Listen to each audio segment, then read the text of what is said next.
Hello everybody, welcome to That's Football. Football is back, the Premier League is back, and it's top of the table Arsenal against mid-table Bournemouth in a must-win game for Arsenal. Big weekend. It's all big now. Whether it's Arsenal today or Man City, Chelsea tomorrow, Liverpool, Fulham later on today, Baller League Monday, Gold Devils, Tuesday Champions League, Wednesday Champions League, and then the following Sunday, Man City host Arsenal. It's football, all the way on That's Football. You're very welcome. Get involved, get your comments in as always. But look, it's an interesting game today. I think that many people would expect Arsenal to find a way of winning this game, which is what they've been very good at this season. Bournemouth, last time out, we played them, United, they were crap.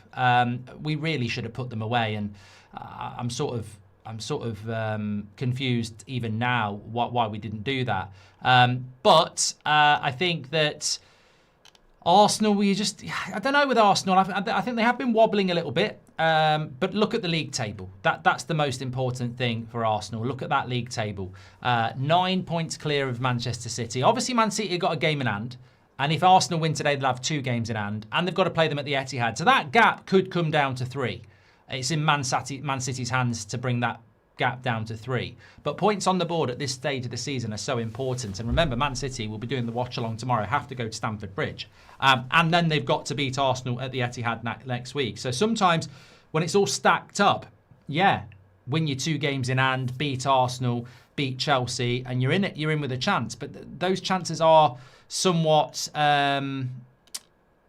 it's not easy for Manchester City. So Arsenal today really can send a statement by putting the points on the board. Now let's have a look at the lineups. Arsenal there: Raya, White, Saliba, Gabriel, Lewis, Skelly, Zubimendi, Rice, Havertz, Madueke, Martinelli and Gyökeres. Strong team. I mean, no Saka available, no Timber available, no Calafiore available. He's always injured, Calafiore. I mean, he even bloody played for Italy, didn't he, in the international break, but he's injured again. So, but look, even with that, their bench is still strong. Jesus, Trossard, Norgard, Mosquera, Hincapié, Eze, Dauman. They've still got a good bench. As for Bournemouth, it's Petrovic, Jimenez, Hill, Senesi, Truffert, Christie, Scott, Tavernier, Rayan, Krupe and Evan Nielsen. A very honest, hard-working Premier League side that, if Arsenal were off it, could cause them problems. Even their bench isn't that bad when you look at the likes of Tyler Adams, Brooks, Adley. They've got some interesting players. But look, Arsenal will expect to win this game today. They will expect to win the game. It's me's just gifted a membership. Thank you very much, sir. Thank you very much for that. You can do your super chats and memberships. We'll we'll read those out as and when they come in. Lewis says, will Bournemouth park the bus?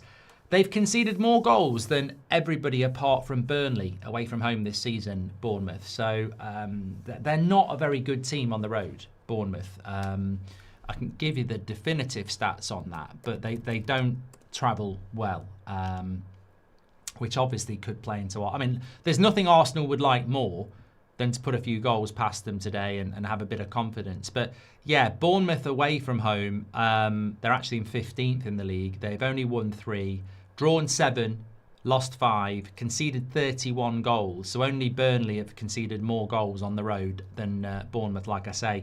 Wolves have conceded less than that. Leeds have conceded less than that. Fulham, West Ham. Much better team at home, Bournemouth. But look, Arsenal are in that area now where it feels like a long time ago as a Man United fan, but you can start to get silly results. Games that you would expect to win comfortably at the start of the season, mentally you just start to get a little bit, not panicky, just overthink it maybe. So look, Arteta, maybe he'll just approach the game today. Let's keep a clean sheet. Let's get a corner, something like that.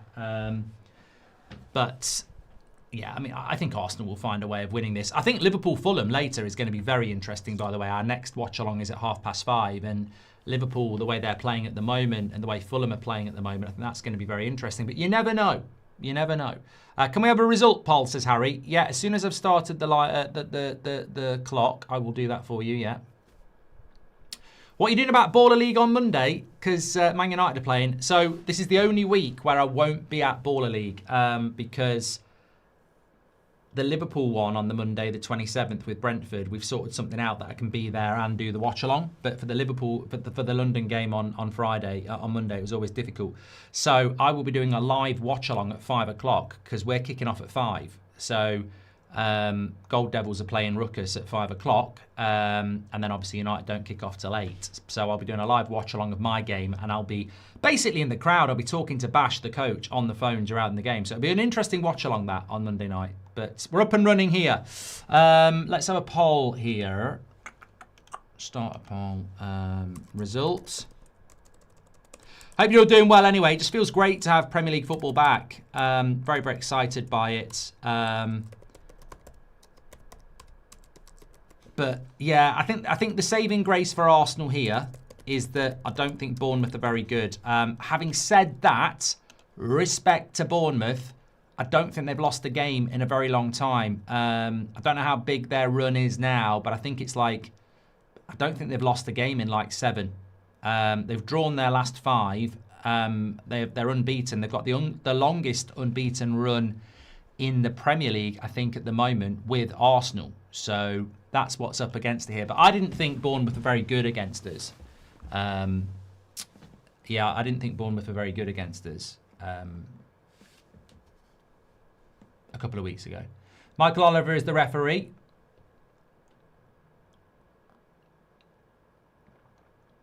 Oh, that's an elbow by Gabriel. That should be a red card. I'm joking.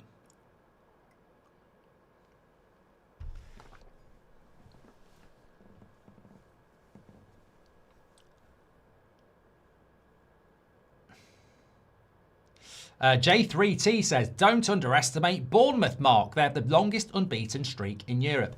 Also, you could help me out tonight. I need a film tonight. Something that's a bit, you know, I'm not really looking for classics because I've seen them all. But if anyone's seen any good films recently that are out to watch on a streaming service, that would be great. I watched Crime 101 last night. That was very good.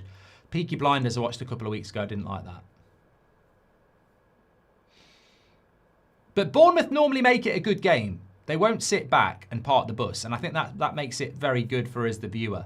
And I do like Scott. I think he is... I was watching the Bundesliga last night. Really good watch-along, actually, if you tuned in last night. 2-2, Augsburg, Hoffenheim. Penalty missed in the last 5 minutes. We were talking about players that could come into the Premier League from the Bundesliga this summer. Keep an eye out for Sano of Mainz. I think he'd be a really intelligent signing for any Premier League side. But we're Premier League today. Scott at Bournemouth is going to be a good signing. Yeah, definitely. I've seen the F1 movie, Sandro. I would recommend that. Very, very good. Yeah, good film. That 28 years later is meant to be crap, Mason. I haven't seen it, but...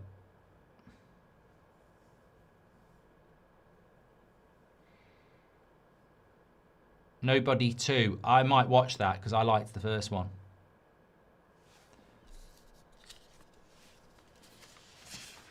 Oh, God, my back's... I've got a bad back today. Always happens at the weekend. How are you doing with Robbie on Premier League predictions? Well, we both got a point last night, West Ham winning, putting Spurs into the bottom 3. If you didn't see that, Spurs are in the bottom 3 now. What are your thoughts? What are your thoughts about that? There we go. Look at Tottenham, bottom 3. And it could get worse because if Leeds don't play until Monday, but if Forest get a result tomorrow as well, it's not looking good for Spurs, is it? They're in a relegation battle. They're in a relegation battle, big time.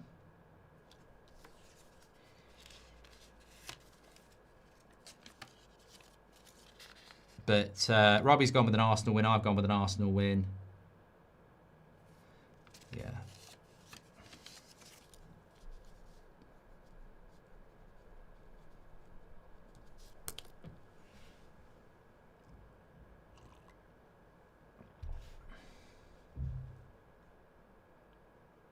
Yeah, I watched Lethal Weapon not that long ago. Classics. I like to watch them. 55% going with an Arsenal win. 24% going with the draw and 21% going with the Bournemouth win. Look, Bournemouth play good football. A little bit open at the back. But the longest unbeaten run in Europe. I do think Tottenham will stay up as well, Danny. I agree with you. Although West Ham yesterday were very good.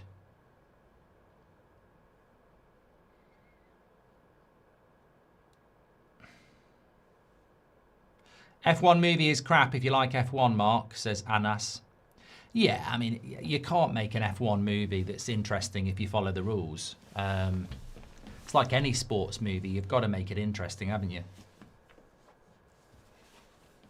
There we go. Long throw in from Arsenal. Ends up with a free kick for Bournemouth.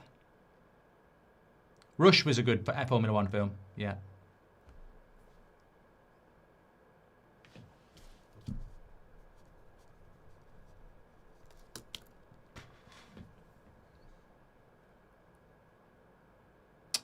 Kinky says, I saw that new Avatar recently. It was crap. I did like the first Avatar, and then I just haven't bothered with it. It's a bit like that Hunger Games. I liked the first couple Hunger Games, and then I just gave up on it.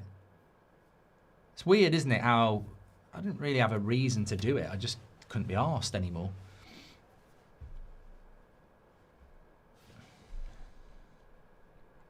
I recommend Meg 2 on Netflix, Mark. Jason Statham. Yeah, I mean, that's enough for me not to watch it, Dale. I just can't watch Jason Statham films.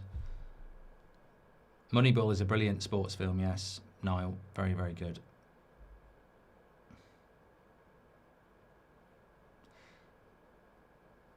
Is there not a new Aliens film out?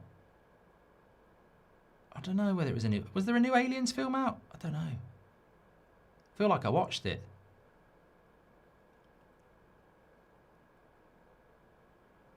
Maybe it was a new Predator film. I don't know.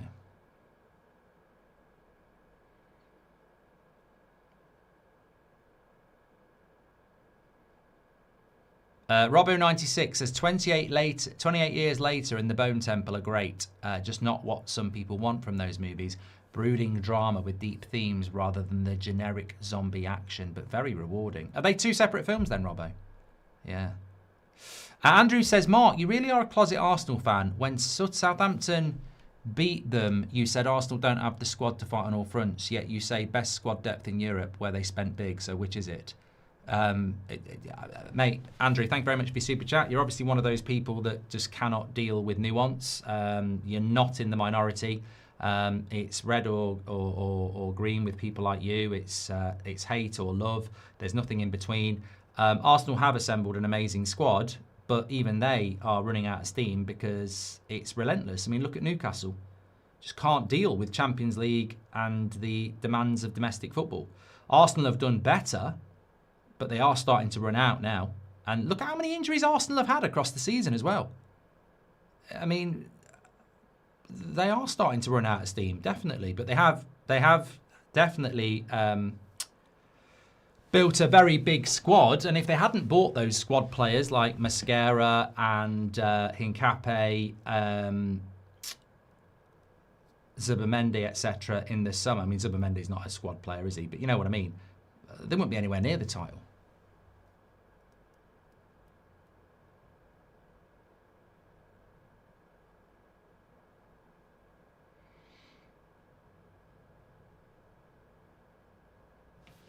I think people call you an Arsenal fan if you want Arsenal to win the league, but that's being a Man United fan. I don't want Man City to win the league.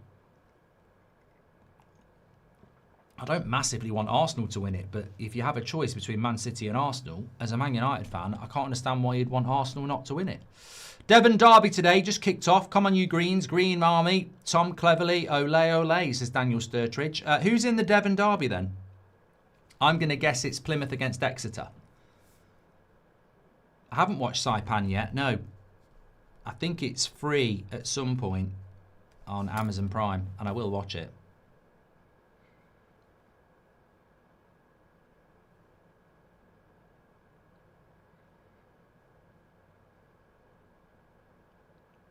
United fans hate Arsenal more than City, says Alice. Not real Man United fans, no. Sorry, mate, they don't. Young, modern fans might do, but those of us who understand the history and reality of real football don't hate a London club over your city rivals who have dominated football for the last 15 years.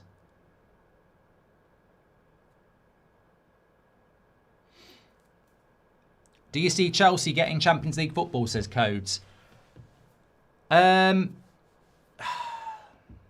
mean, Chelsea might get Champions League football if Villa finish 5th and win the Europa League. So 6th place could get Champions League football.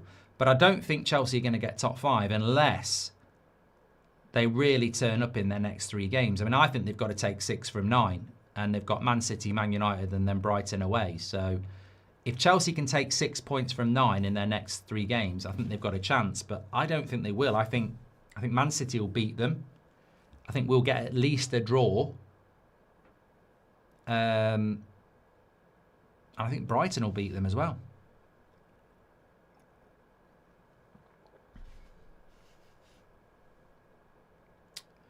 Gold Devils run at 5 o'clock on Monday, chicken chow mein, which makes me think I might have a Chinese for dinner. Yeah, we're on early because obviously I'm doing Man United. I mean, I'm looking forward to watching SDS against Prime. I saw the brilliant Prime documentary series they're doing each week last night. Obviously, I was in it because we played them last week. I just cannot get my head around. I mean, I understand it with JJ because he doesn't know anything really about football. He's an influencer. He doesn't know anything about football. He was moaning about our setup in the 1-0 win. But everybody else moaning about it. I mean, have you just picked up a remote control and started watching football? I mean, Jose Mourinho did it. George Graham did it. Arteta's done it. You know, it's about finding ways to win games of football. As you know, if you were playing a game of football this afternoon against Man City and you're Stoke, are you going to go to the lads, let's play open and attack them? You're going to go, let's keep it tight, let's be well organised, let's work hard, and let's see where we are later on in the game. Atrocious football here. Look, I think one of the problems we have with international football is that it does kill momentum. And we often see this in the first few games after a long international break. I mean, Bournemouth haven't played for 3 weeks as well. And this is down to the Premier League and their ridiculous schedule. I've been at the forefront of this. I think it's absolutely stupid that the Premier League dedicated a weekend to the FA Cup last weekend. 15 Premier League teams didn't play last weekend, which basically means a 3-week break. I mean, when do you ever have a 3-week break? Gyökeres cuts it back, and good covering defending by Jimenez for Bournemouth. But yeah, some of these teams are going to struggle to get their rhythm going when they haven't played for 3 weeks.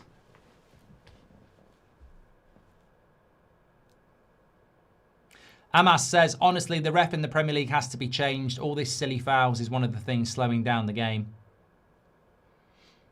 Yeah, I mean, if you watched that game last night, Bundesliga, it's so fast. Like the ball's in play all the time. You know why I think it is? Look at Michael Oliver. I don't think he's very fit. Look at him. It looks like he's blowing out his arse all the time. And there's so many referees in the Premier League that are like that. I just don't think, and I don't mind if I get clipped on this, genuinely think a lot of the referees in the Premier League give silly fouls so they can have a break. And they might have an issue with that, and obviously they're a lot fitter than I am, but why do you start the game all the time? When you know you're getting criticised for it, and you know other leagues, the ball's in play a lot more, why do you start it all the time? I think it's because they want a break. Good interception by Lewis Skelly. Martinelli into the box, cuts it across the box, crap cross. Our boys look like they'd been drinking for 3 weeks straight. Absolutely horrid last night, says Matthew. What was the final score in the West Ham game? Because I switched off at 3-0.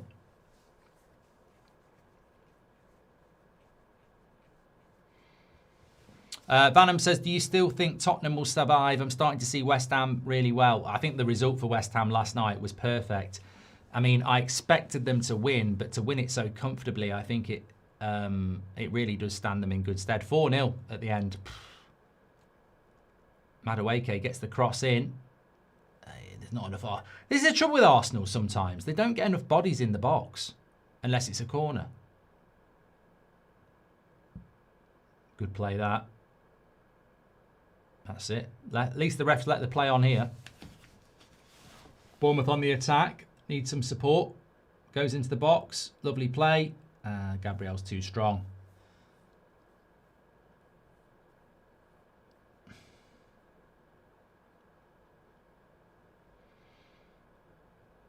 To be fair to Wolves, I don't think Wolves had played for nearly 4 weeks. I think they had the longest break out of everybody. And, I mean, mentally, that must be very, very difficult.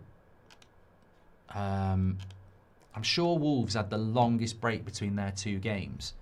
Let me have a quick look at this. So, yeah, they played last night on the 10th of April. And then their previous game was the 16th of March. So that's 26 days. No. 25 days without a game. It's nearly a month. That's 3.5 weeks. But you know what? This is the sort of thing that these communities are really good for, because who in their right mind allows it that a team doesn't play for 25 games, 25 days? I mean, that you can almost excuse Wolves getting beat 4-0. I mean, that is incredible. 25 days without a game. It's like, I mean, they won't get much more than that off in the summer.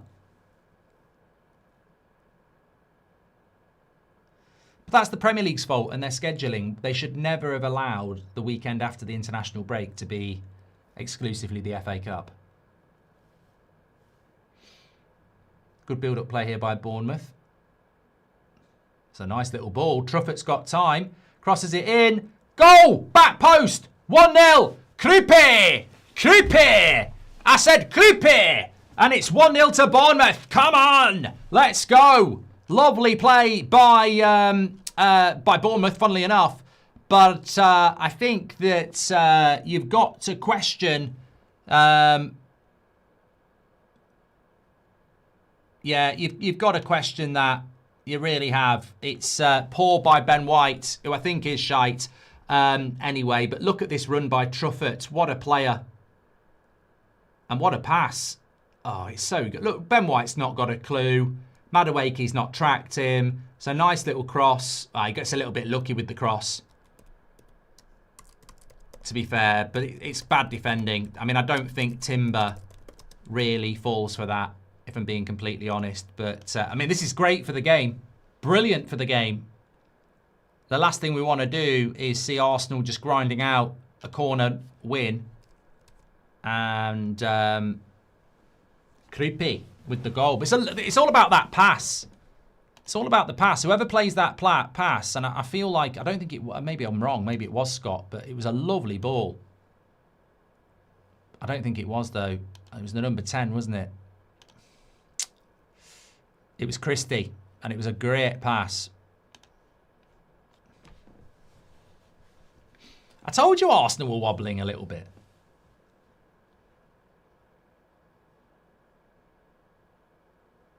Pressure? What pressure? Well, they are under pressure. That's what I mean. Thanks for your super chats. Matthew Paul, codes 18898. Daniel Sturtridge as well. You can do that through the $sign. We'll read those out. Thank you, everybody who's tuning in as well. Please do share the video. We've got nearly 8,000 people watching here. Bournemouth on the longest unbeaten record in Europe at the moment, and they lead 1-0 at the Emirates. What are we thinking about that then? Raki says, since White has been filling in for Timber, the defence is horrid.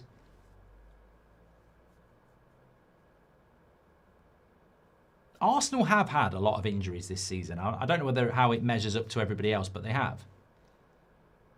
And Timber, for me, has been the best right back in the Premier League this season. So they're missing the starting fullbacks. They're missing Saka. Still missing Odegaard, of course. That's well in by Declan Rice. But then again, to be fair, Scott recovered quite well. And oh, it's a corner. Here we go. Here we go. Echo says, my position's quite clear. Arteta wins a trophy or he gets the sack. Simple as that. Well, if you want Man City to win the title, very difficult game against Chelsea tomorrow. We will be live for that. Japan's #1 beer, Asahi.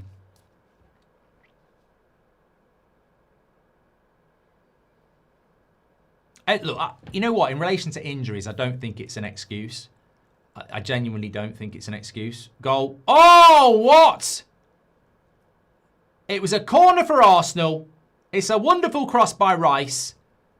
I actually said goal because it's a free header for Havertz from not even 3 yards out.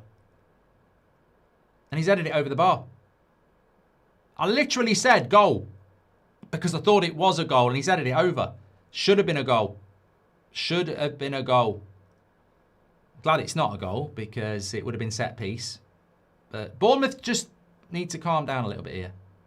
Yeah, but going back to injuries, somebody said, why don't you see injuries as an excuse? Because Man United will be like this next year if we don't buy properly. We're going to be in Europe. We're going to be in the domestic competitions, of course. And I think we might pick up a lot of injuries. And if the club then say we've had injuries, I don't think it is. I don't think it's an excuse anymore. Clubs want to turn profits on historical data. Modern data is you're going to play a lot of games. You're going to need a bigger squad. We as fans know what modern football is. It's more games, so you need more players. Clubs don't want to spend that money. They want to operate on historical data in the modern game and then use injuries as an excuse. Most clubs now are picking up more injuries. When you look at last season, there was like a 50% increase in injuries by Christmas. And nobody's put that data out this year. It's probably being suppressed. How many more injuries have we had this season compared to 2 years ago? So clubs are factually picking up more injuries. So you factually need bigger squads. But clubs don't want to spend more money because you used to have a squad of maybe 16. You now need a squad of 20, which costs them more money in wages, etc. So I don't think it's an excuse to use injuries as an excuse anymore. You need bigger squads. Look at Newcastle. They've not been able to cope with Champions League football and the domestic calendar. I think United will be the same. So I don't use injuries as an excuse. The modern game is intense with lots of games. You need bigger squads. Simple as that. So I don't think we should be using injuries as an excuse. You can use it as a reason. You can say, oh, Spurs are struggling because they've had injuries, but you blame that on the board. It's not an excuse. Arsenal have been hit by the Southampton curse, says Jay Woods.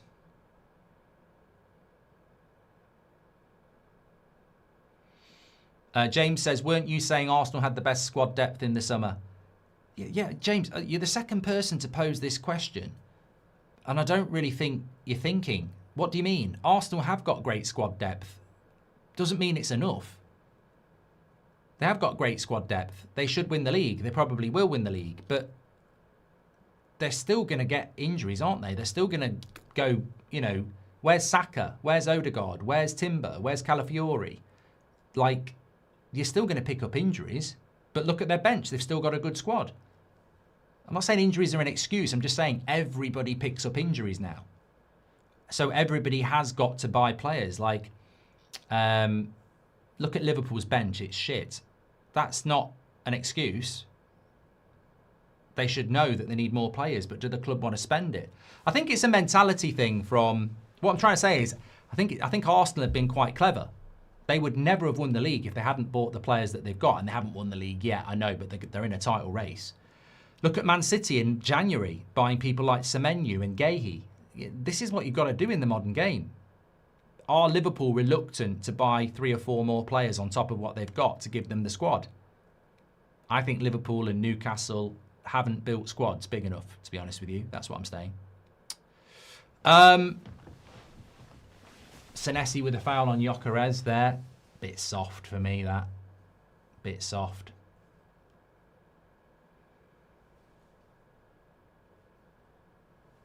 Very soft. He just wants a rest. This is what I mean. Ref cam, more like rest cam. He just wants a bloody rest. You see what's happened there? The game's flowing well. Not a foul. Play on. The referee goes, let's have a rest. Let's take a minute. Let's take a good minute on this. And he gets a rest now. It's not ref cam. It's rest cam. How many refs give soft free kicks so they can have a breather? I'm calling it out here on That's Football. It's not ref cam, it's rest cam. Soft fouls given so they can have a breather. Oh, cleared away by Bournemouth. Well, that simply wasn't a foul. But a referee gets a breather for a minute. Here's Madueke. Good play. He's over it, that. That's a goal kick. Super Ninja UK says, Spurs in the relegation zone feels so weird. If they get relegated, it just won't feel right. If you're an Arsenal fan, you're probably buzzing otherwise, no? Yeah, you know what?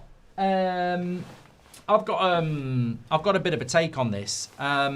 If Liverpool were getting relegated, it would be hilarious. But I'd really miss playing Liverpool the next season. So, short-term gain, long-term pain, I think. I'd miss not playing Liverpool home and away because they're our biggest game every season. But it would be hilarious to see them go down. So I don't know. But in many ways, if Arsenal win the league and Spurs get relegated, it'll go down in history as the greatest season in Arsenal's history, won't it, really? Spurs, you know what Spurs' problem is? I don't necessarily think they'll go down. What a ball by Scott. What a ball. Jimenez, go wide, go wide. Right, expose him. He has. Oh, good block, Gabriel. That was lovely play by Bournemouth. I really like Scott at Bournemouth. I really do.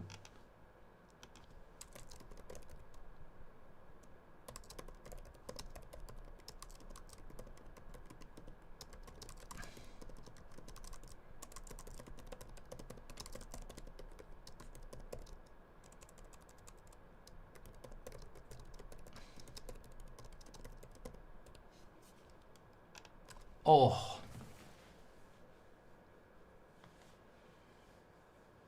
CFC says, where should Morgan Rogers go? Chelsea, United or Arsenal? I don't actually think he suits Arsenal or Man United because he's not a winger. He's a number 10. Do Arsenal need a number 10? Maybe. United don't. Oh, a lovely play by Truffert again. Wins the throw-in. Chelsea, do they need a number 10? I mean, he's a great player, but I don't know where he'd go. Ref cam and plugging TV shows in-game come under the category of shit that needs cutting out next season, says Robbo. Yeah, I saw that from TNT. Advertising TV shows. Very Americanized, that. Thank you very much for your super chat, Robbo. Sakil says, the way I get so upset when it's international break, it's such a buzzkill for fans. I know it has to happen, but I wish it could be scheduled better. So half an hour gone here. Bournemouth deservedly 1-0 in front. Declan Rice, though, he's got a stride forward. So close to a wonder pass into Gyökeres, and he would have been through one-on-one. Nice to see Declan Rice playing fast there and looking to... That's how you get the best out of Gyökeres, by the way. None of this bloody pragmatic, slow football. Move it quick. Very unlucky. Chelsea totally scammed Arsenal for Madueke, 60 million. I actually do like Madueke, Max. I think he's very direct. But you know what I think with Madueke? Maybe he's not a starter. Maybe he actually is better as a bench player.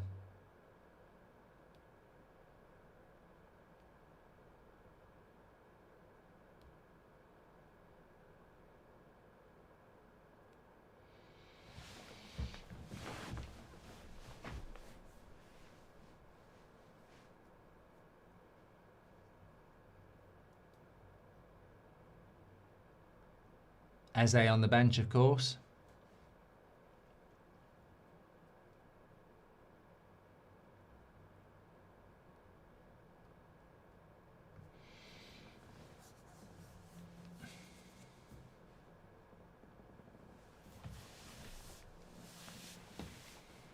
Arsenal might sign Garnacho in the summer, says Akil.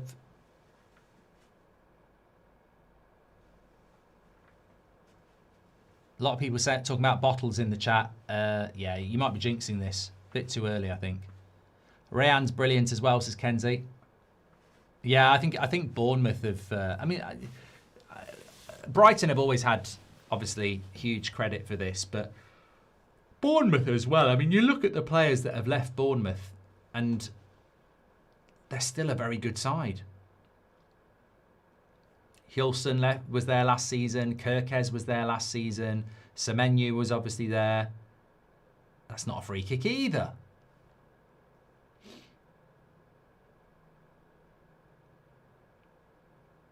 I watched this again. I don't think this was a free kick.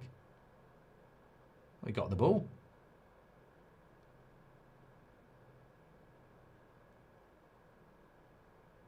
Just wants another break, doesn't he? How long can we wait for this free kick? Ooh, I think we'll get a good minute out of this.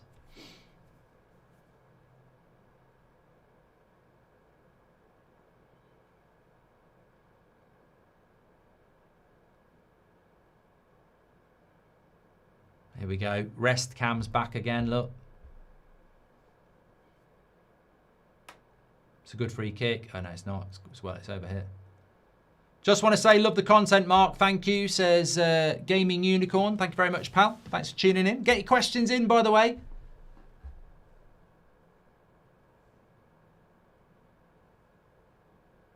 Could be a long game for Arsenal fans.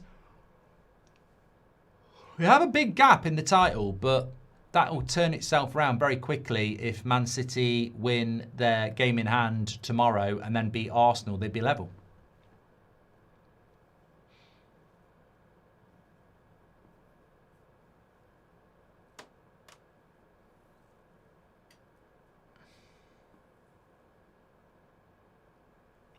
What's the half-time team talk if you're Arsenal, Mark? I think the problem that Arsenal have, and if I was an opposing manager, is how many times have Arsenal been behind this season? United got ahead of them, didn't they? And they really struggled to get back in and they lost. I think they are a team that they're not behind in games very often. And it's going to force them to play better. I mean, look, Arsenal get a lot of stick and a lot of criticism for being the best team in the league, but being very pragmatic. They're going to have to play quicker. Now, they're probably playing the right sort of team, to be honest. Bournemouth are not the sort of team to sit back. Another soft free kick there as well.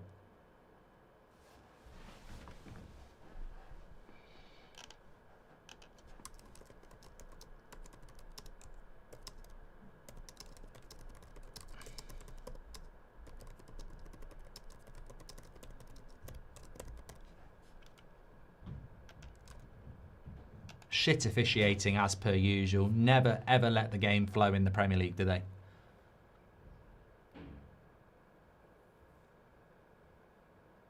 But as a consumer, the game becomes shit to watch because you never get any flow. Rice! Deflected, corner. I am doing the Liverpool game later, yes, JD.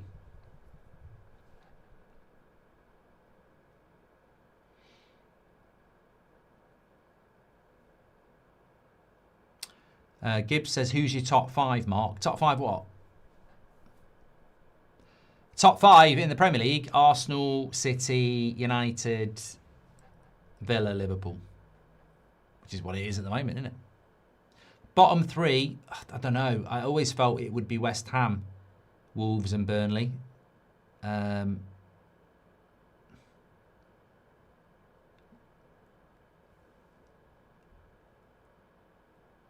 He's given a penalty. I've literally just criticised the referee. I don't know how Christie can get out of the way of this. I mean, how many of these have we not seen given? I mean, how does he move his hand? How does he give his hand? How is he given that?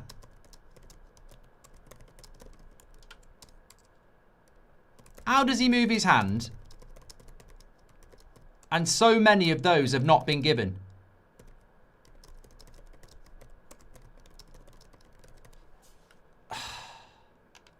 I think you know what? I think that's a bloody disgrace. And I would implore everybody to get online and give us clips of penalties that have not been given for that this season. Because I can think of numerous where the ball hits the hand and it doesn't get given. We've seen loads where that's not been given this season. And he, you know, I know his hand's like that, but it's a natural arm movement. He's stretching out, and it only goes it goes 1 meter. I think there'll be plenty of examples where that's not been given. Jokeres makes it 1-1. You vote in the chat. John Mill says, Mark, is the generational quad bottle on? Thank you very much for your super chat, mate. Look, I can understand the Arsenal point of view saying it's hit his hand, but I think we've seen so many of those not given this season. It's the inconsistency again, isn't it? I'm trying to think of a good example this season where that's happened and they haven't given it, because there has been a lot. There has been a lot where that's not been given because they say the ball's travelled not far enough. His hand's in a natural in a natural space. Look, if that was United on Monday night, I'd want a penalty, but I just think it's so close. And we've seen so many of them not given. I'd want it if it happened to United. My argument is we've seen loads of those not given this season.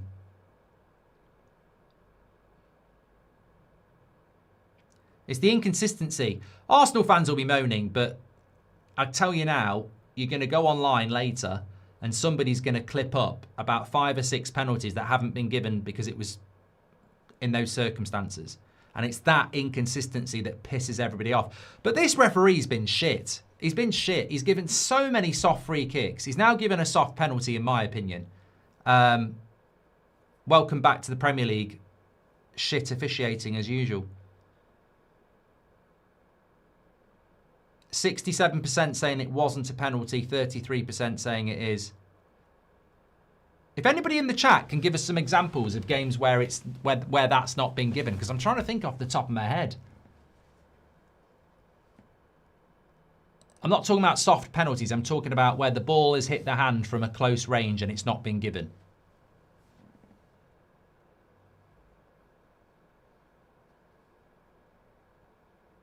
Mamouche against Wolves.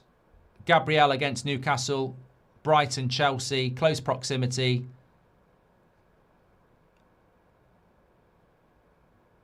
Hearts today, says LFC Raven. Let's go.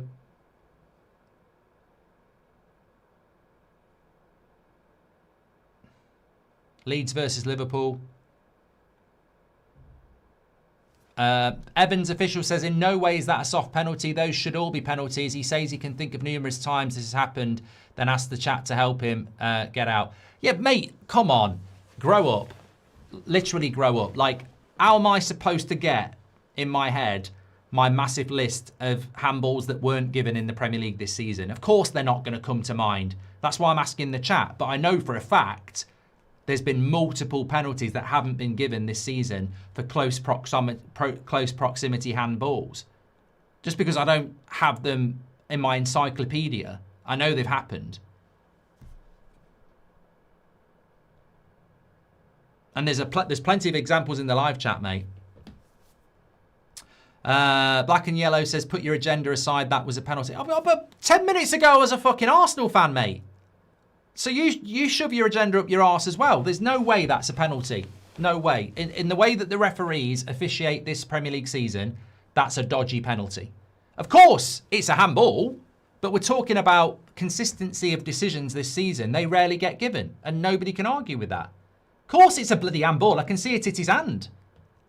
But they don't all get given. That's the point. If you don't want to educate yourself on the Premier League this season, that's absolutely fine. I can see it hits his hand.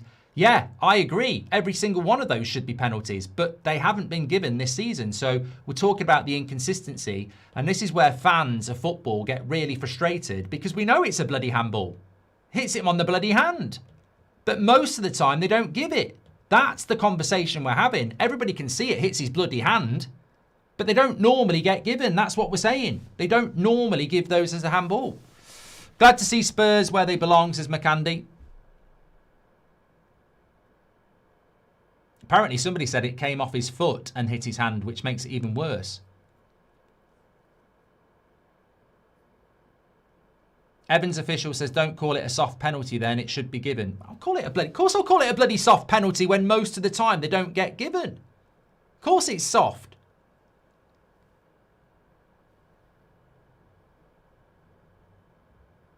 Weekend full of ties is my prediction, says who to blame.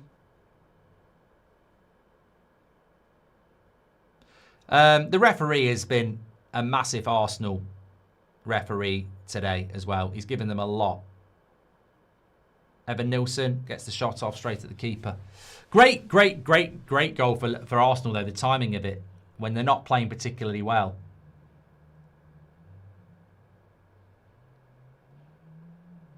Oh, referee's played this on.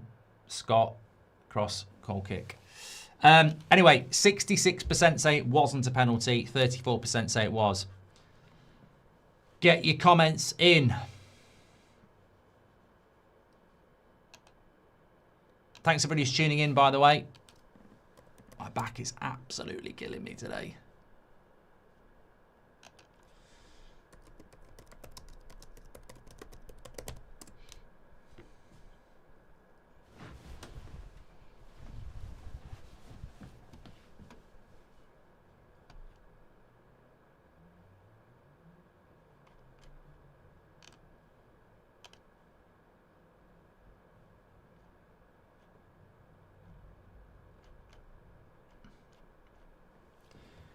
Four minutes to go to half time.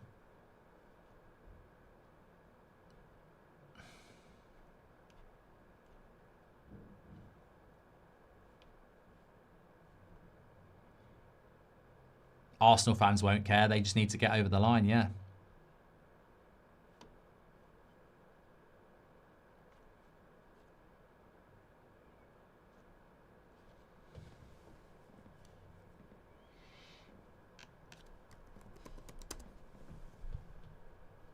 Well, apart from the penalty, it's, you know, I wouldn't say a draw's far off.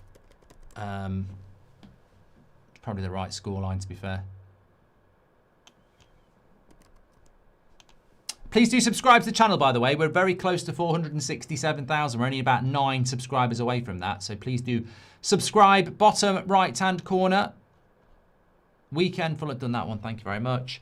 Right, I'm going to close the poll, but basically 66% say it shouldn't have been a penalty and 35% saying it should. Hi, Mark. Which teams, if any, do you give a chance of overturning the first leg Champions League deficits from this week? Keep up the great work as always.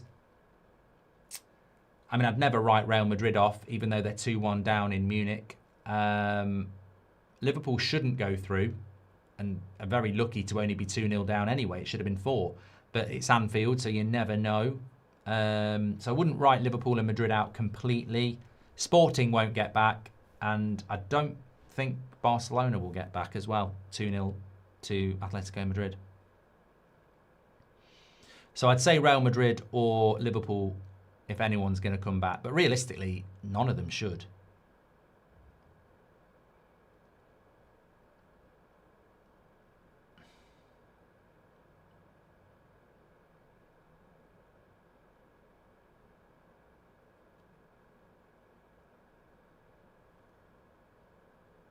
Bournemouth on the attack here. Yeah, that's not a foul. He's not going to give that. You're wearing the wrong colour shirt, mate. If you're an Arsenal player, that's a foul, but not a Bournemouth player. The handball rule is so fuzzy. I think the penalties should be looked at on a case-by-case basis, especially the proximity of the player, says Karaki. You know what? I would rather, if it hits your hand, it's a penalty. I think it would just solve all issues. I think where the handball rule has been problematic for years is subjectivity. If it hits your hand, give a penalty. You're going to get some unlucky ones, but I don't understand why, if it hits your hand, it's not just a penalty. In Europe, that's predominantly the rule. If it hits your hand, it's a penalty. But in the Premier League, we have all this subjectivity, natural hand position, proximity. And that's why most of the time those don't get given because of how close he is to the ball being kicked at him. But I'd just give it. If it hits the hand, it hits the hand. You'll get a few unlucky ones during the season, but you'll get a lot more consistency, yeah.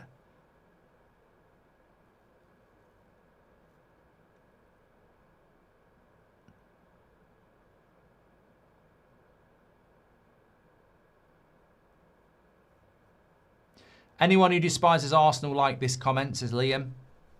I don't think you can blame Arsenal for the PGMOL today, mate. I mean, that's got nothing to do with Arsenal. And what I would say is if that was United on Monday, I'd scream for a penalty as well. We're talking about the inconsistency of the officiating.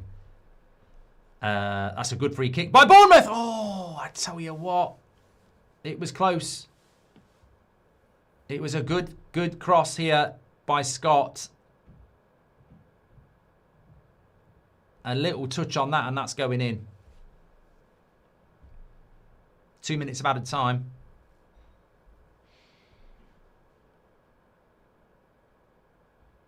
If Chelsea beat City, do you think Arsenal have won it? I think Arsenal have won it anyway. Although they've not won this game. Has Michael Oliver ever had a good game? Says Daniel. Well, the funny thing is, Michael Oliver was the official for Real Madrid against Bayern Munich on Tuesday night or Wednesday night, and it was a bloody good game.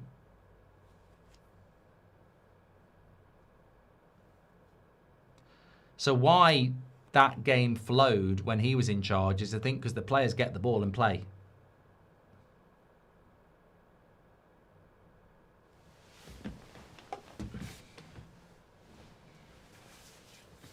I think City will beat Chelsea tomorrow. I don't think Chelsea are in a good place at the moment.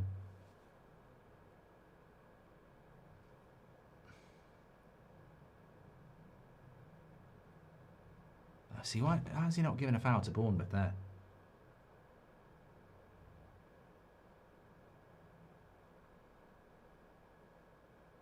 Oh my God!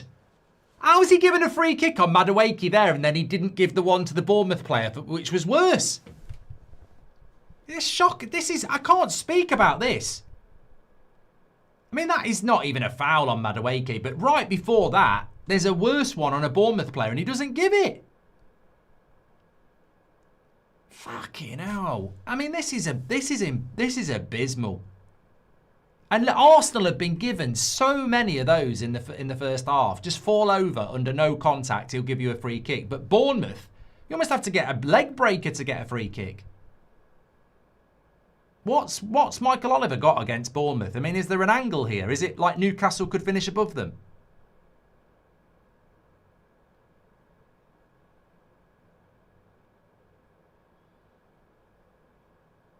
And that's half time.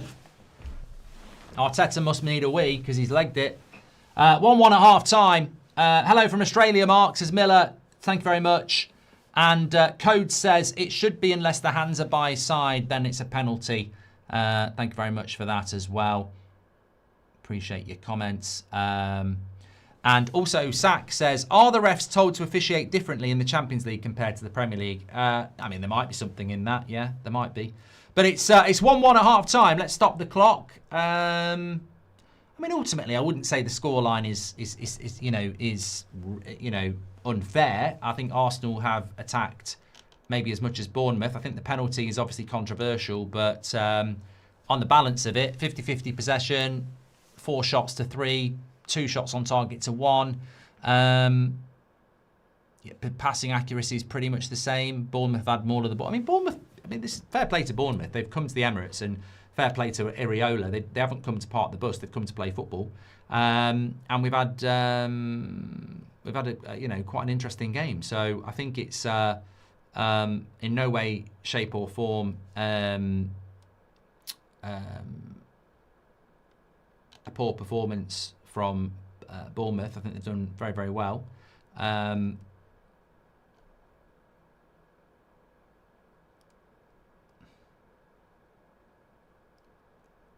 I've just seen a comment here. Cherky should win PFA Player of the Year award ahead of Bruno and Declan Rice. Yeah, okay. 25 games for Cherky, 3 goals and 8 assists. 28 games for Bruno, 8 goals and 16 assists. Yeah, you're sort of making yourself look an idiot there. No, Cherky's had a good season, but come on. Let's get real. Let's get real on that.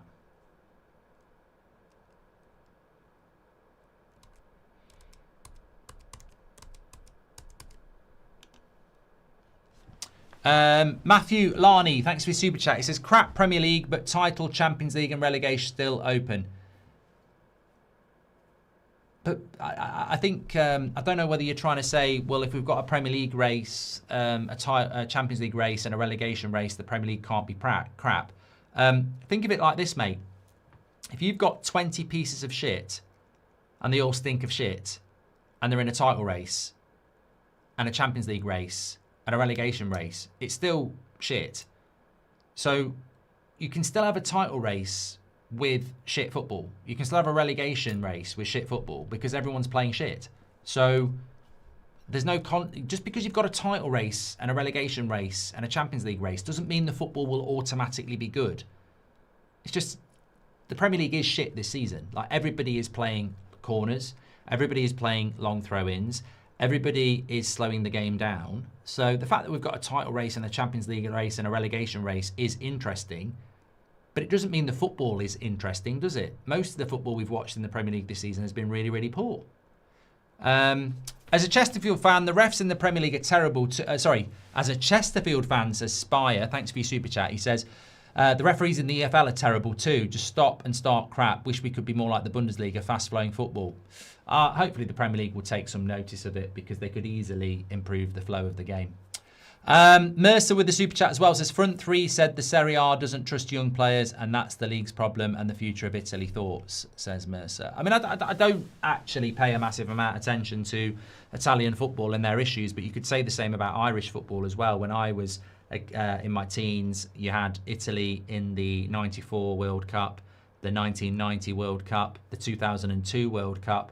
Where have they been for the last 20 years? So I think Italy are probably going through an even worse issue, really, where, you know, they've clearly, their football associations have made big mistakes somewhere, that they're,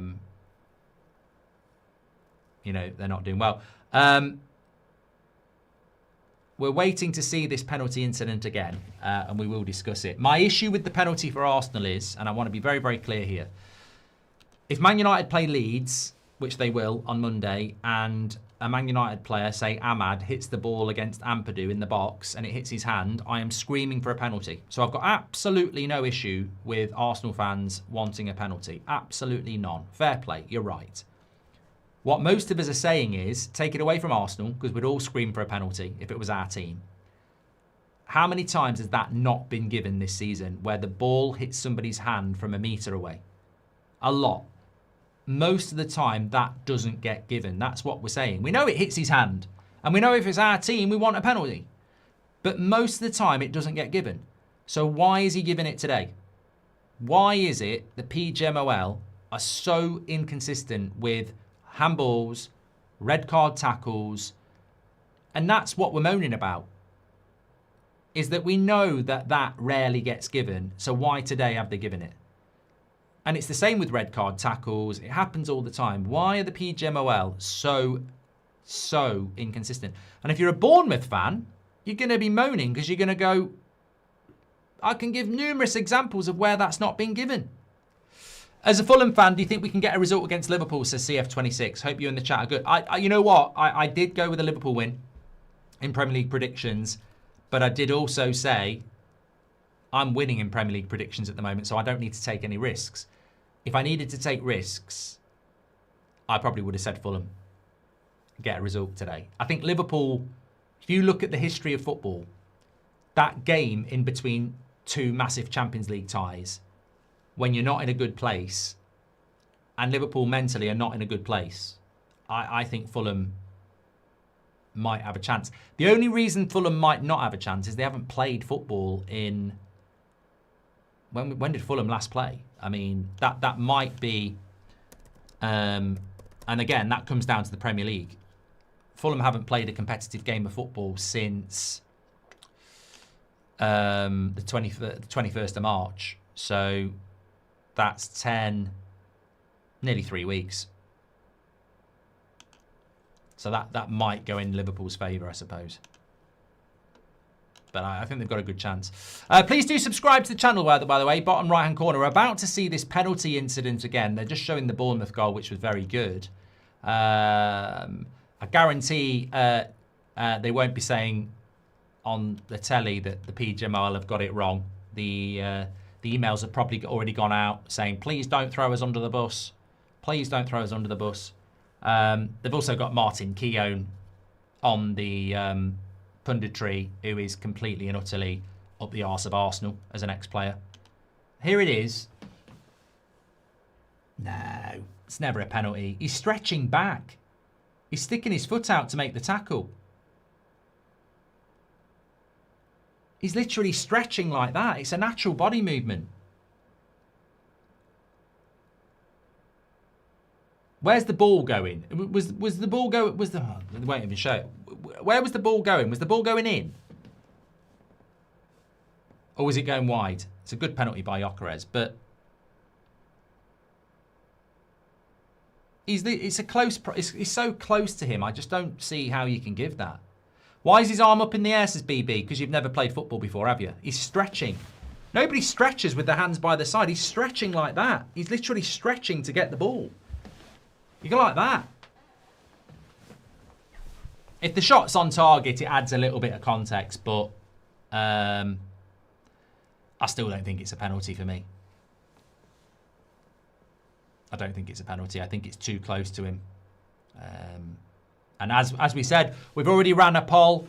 15,000 people voted. 70% said no penalty. So if you think it's a penalty, you got your own way. Most of them don't get given, and 70% of people don't think it was a penalty. But the minority wins because it was given. There we go. Also, he's moving his hand away from the ball as well, which shows you it's a natural hand movement. He's not moving his hand towards the ball or to his side like some people do when there's a shot. He's literally stretching like that. You look. Right. There's the ball on the floor for me, right? And I've got to stretch to get it. Am I going to go like that? You just can't. Your whole body's like that. It gives you balance. That's what the whole point is. You stretch out like that. That's what you do. You don't stretch out like that. You fall over. You just can't. You can't teach the body to do that. But. The bottom line is, it's hit his hand in the box, and in my opinion, if it hits your hand in the box, it should be a penalty. The issue here is, because we're educated people, is that we know that most of the time that's not a penalty because the referee will go, no, ball to hand, too close. We know that. That's what we're saying. We know it's hit his hand, and we know, realistically, it should be a penalty. But what we also know is that most of the time referees go, no, too close, too close. And they've decided not to do it today for whatever reason. That's the argument.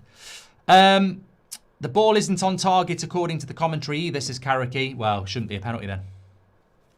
Wiggum says, my mate Aidan is a Spurs fan. He called me a baboon for believing they'll be relegated. What do you think? Up until yesterday, I thought Spurs would stay up. But West Ham doing that, they don't look like a team that's going to get relegated. They look like a team that knows what they're all about. So if you take West Ham out of it, I don't think they're going down at the moment if they're going to play like that. And let's not forget, West Ham have got 32 points now. They probably need 2 wins and a draw to stay up. I think 39 points will be enough. They've got Everton at home. And they've got Leeds at home. And then they just need a point away from home. So I think West Ham have got a good chance of staying up. I think Leeds, funnily enough, might be an opportunity. But Leeds probably only need 2 wins as well. And Leeds' last few fixtures, I mean, Man United are going to pump them on Monday night. But they've got Wolves at home and they've got Burnley at home. So if they win those 2, Leeds look like they're safe as well. So we might see a team relegated with 40 points, which hasn't happened in years. Who's your bottom 3? I'm struggling. That West Ham result last night, not only the result but the performance, got me thinking. Well, they scored 4 goals and kept a clean sheet. So I think West Ham might be. We haven't mentioned Forest. I don't think Forest will go down. The only trouble with Forest is, and I never thought I'd say this, What do you do? Like when Man United or Villa, you're in the Europa League Thursday night and then you've got Premier League on a Saturday. I don't think you can do top 4 and win the Europa League because it's too hard. Is that not the same for Forest and relegation and Europa League? I mean, do you think Forest should... How do Forest do Thursday night and Sunday? That's my sort of... I think that's the issue for them because if they get through Porto, they've got 2 more semi-finals and they've got a final, which is, I don't know when the final is. Don't know whether that's before the Premier League last weekend. I think it is because that's what happened with United last year. So does Thursday night football help Forest? So Forest could get dragged in as well. But it doesn't look like... I don't think it's going to be West Ham anymore. I think it's more likely to be Forest or Leeds there. But Spurs... Look, I don't think Spurs will go down, but... they've got to start winning. Away to Sunderland tomorrow is a big game. We're live at 2 o'clock tomorrow for Villa Forest, Forest Villa and Sunderland Spurs. So we'll keep an eye on both those games, yeah. Last game of the season for West Ham is Leeds. I mean, that could literally be a relegation decider, couldn't it? I mean, that would be great. What's your lucky pick for the National? Says it's me. I haven't even looked at it this year, mate. I can't. Yeah. Blake says it can still be a penalty in a natural position. Well, clearly it can because it's just been given, but that doesn't mean it's not inconsistent. BB says, I'm an Arsenal fan. I think we're a bit lucky to get the penalty. And CF26 says, as a Fulham fan, do you think we've done that one, haven't I, as well? Charlie says, Spurs possibly getting relegated is the only exciting thing in the Premier League this season. Thank you very much for your super chats. Thanks everyone who subscribed, by the way. We are very close to 1.467 subscribers, or 467,000. Thank you very much. Do you see Arsenal winning it in the second half? I think when you get a penalty like that, you'd expect them to get an open clock. What I mean is, whether you think it's a penalty or not, I would also expect Arsenal to score a goal from open play. Because a penalty's a gimme, innit? So if you take the penalty and Arsenal don't score another one, they haven't scored at home. If you know what I mean. I know the penalty counts, but it's a bit soft. So I would not expect Arsenal not to score an open play or a corner or something like that. So I think Arsenal probably will win it in the second half, yeah. Because I wouldn't expect them not to score.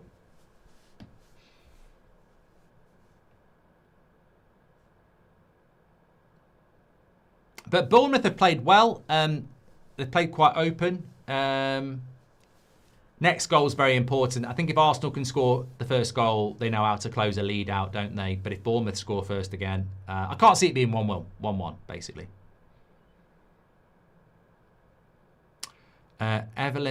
Eve says, why are you not doing Brentford against Everton? I mean, I don't just sit here doing watch along after watch along after watch along. In fact, I'm probably going to cut down more next season. So I'm doing 4 this weekend. I've got Liverpool, Fulham at 5:30. We're live at 2 o'clock tomorrow for the 2 o'clocks. And then, obviously, we're doing Chelsea, Man City. Super chat from Spanner. He says, Spurs are 18th, but I know this game too well to know they will just make some miraculous comeback out of nowhere. They've got good players. And I think De Zerbi, you know, is a far better coach than what they had. So they should start picking up some results. But, you know, Spurs won't be used to being in a relegation battle. They have been in relegation battles before, but it's a long time. Stephen Gary was spotted at Carrington, by the way, says Wigham. Ralph, thank you very much. And I've had a super chat here from BB. Says, good to see everyone blaming Arsenal for Michael Oliver's decision. It's got nothing to do with Arsenal. Michael Oliver's had a stinker. If this was Liverpool City, would Oliver have given that to Liverpool? Definitely not, says Pensby.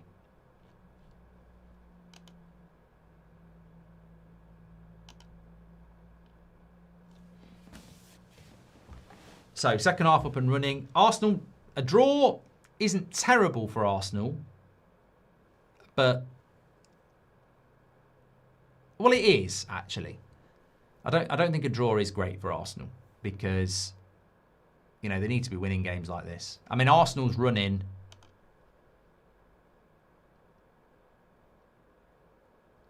To just let you know what it is. I mean, obviously they've got that big game on Wednesday. They've got Man City next Sunday, which is huge. If they avoid defeat against Man City, they'll basically win the league. Then they've got Newcastle at home. So Man City away, Newcastle at home, Fulham at home, West Ham away, Burnley at home, Palace away. I'd expect them to beat Burnley and Palace. West Ham at West Ham could be interesting. Fulham at home is a bit like Bournemouth at home. You know, it could be potentially difficult. Newcastle at home, again, could be potentially difficult. So it's not... I'd expect Arsenal to win a lot of those games, but at this stage of the season where mentally it starts to... Every point matters more, doesn't it?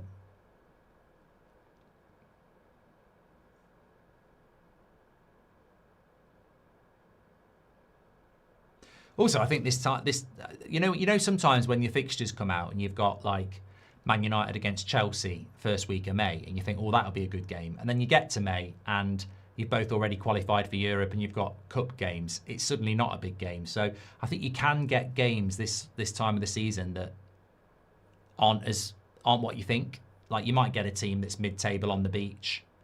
You might get a team who's played Thursday night and arresting players. So all those things come in.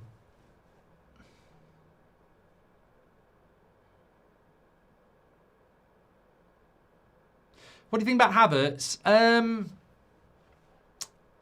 think Havertz has got this incredible knack of popping up with goals like he did on Tuesday in Lisbon. I mean, he should have scored in the first half. That's why I'm saying at half-time, 1-1 isn't an unfair result, because Havertz, remember, should have scored from that corner. I mean, he's 3 yards out and he's headed it over the bar. And that was probably the best chance of the game. So he has this... I'm not a big fan of Havertz, but I think you have to acknowledge that, and it's a great thing in football, you have to acknowledge that he does pop up with important goals. Keel Robinson says, would you sign Baleba as a poll? I can do that for you, yeah.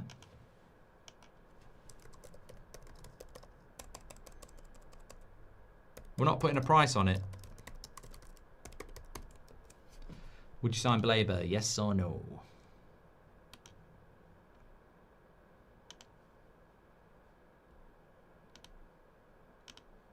What's for tea tonight, Mark?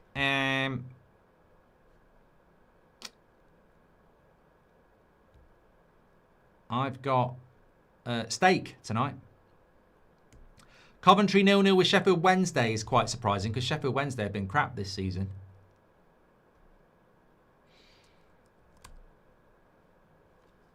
I'd like to see this foul again.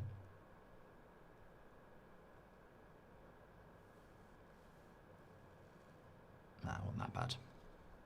Ipswich 2-0 up against Norwich in the Norfolk derby.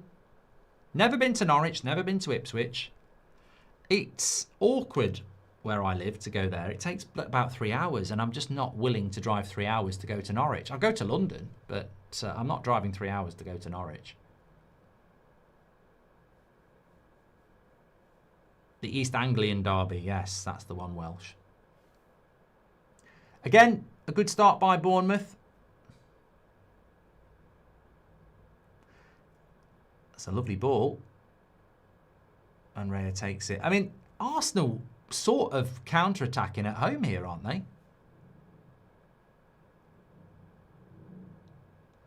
Little bit of... reminds me a little bit of how United play. Sit deep and counter, which, to be honest, it's not a bad way. It's not a bad way for Gyökeres if they can get the ball into him quickly.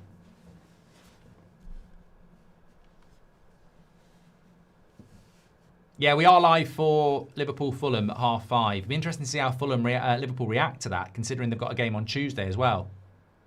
Remember, PSG don't play at all. French League massively helped them out. So the PSG haven't got a game this weekend. So they played Wednesday night. And their next game is Tuesday night at Anfield, whereas Liverpool have got to play against Fulham tonight. Have got an 8 PM show yet. Arsenal making changes already, says Denise.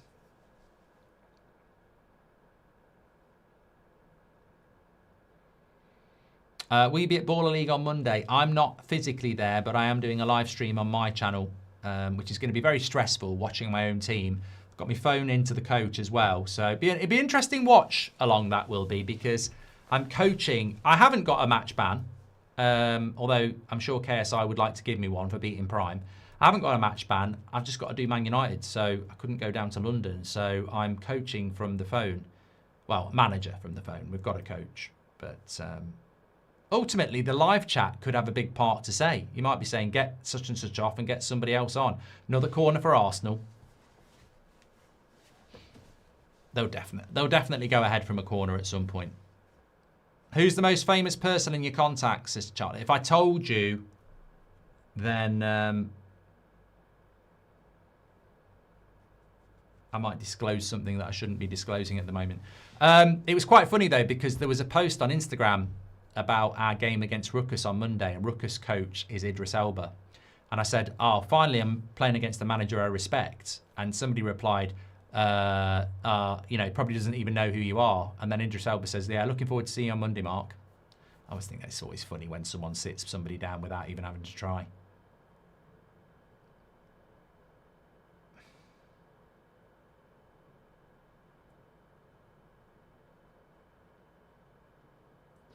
This corner has took about an hour to be taken, but here it is, Madueke.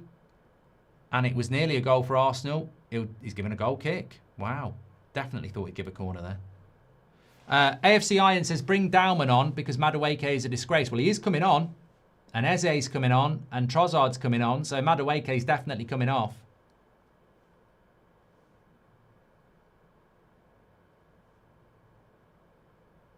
It's Zubamendi. No, Havertz off for Eze. Madueke off for Dowman. And Martinelli off for Trossard. So the supply line is changing. And look, that's what we're talking about depth, squad depth, isn't it? Like the ability to be able to bring players of that quality on, even when you're missing people like Saka.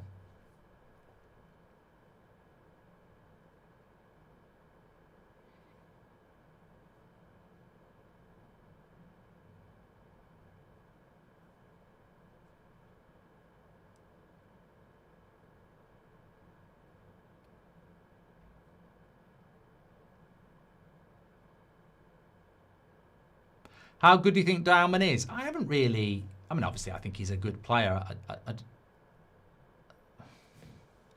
See, they've got to stop them fouls. They're just ridiculous. Gabriel just stops in front of Evan Nielsen and falls over. I mean, that's... To me, if I'm a referee, I'm like, sorry, I'm not giving a foul. I'm not giving you a foul because you implement a foul for yourself to stop the game. We've got to stop all this shit. And in defence of Gabriel, he knows if he falls over there, he gets a foul. It's not a foul. It's a striker and a 20 years ago, that wouldn't have been a foul. They'd let the striker and the centre-back battle it out for the ball. It's just laughable now.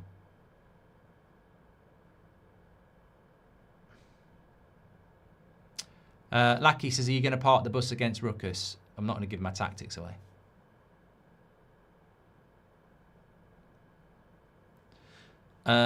If you were Tuchel, would you pick Dowman to Emirates? Nah.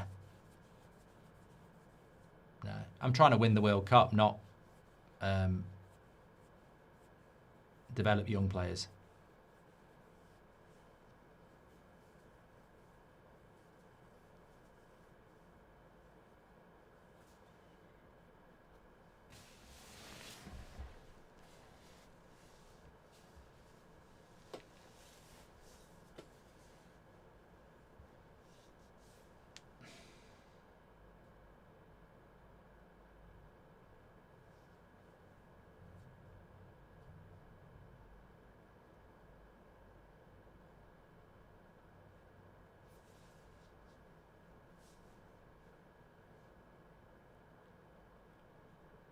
I think if you take Dowman to the World Cup, who are you going to leave out? I would want to be taking Saka, Rashford, Gordon, Rodgers, Palmer, Bellingham.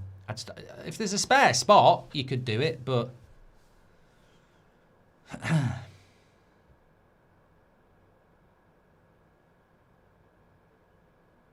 So what, I'd like to see Iriola at a bigger club.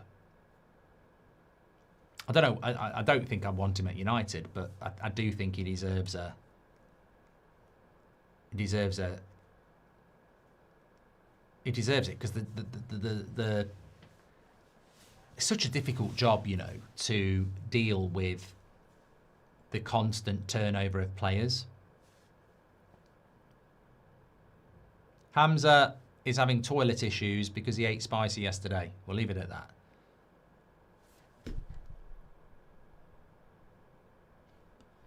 On the poll, would you sign Baleba? Yes, 31%. No, 69%. I mean, honestly, though, we could have Preston fans who would obviously sign Baleba. I mean, doesn't necessarily... We didn't put a price on it, and we didn't say what club.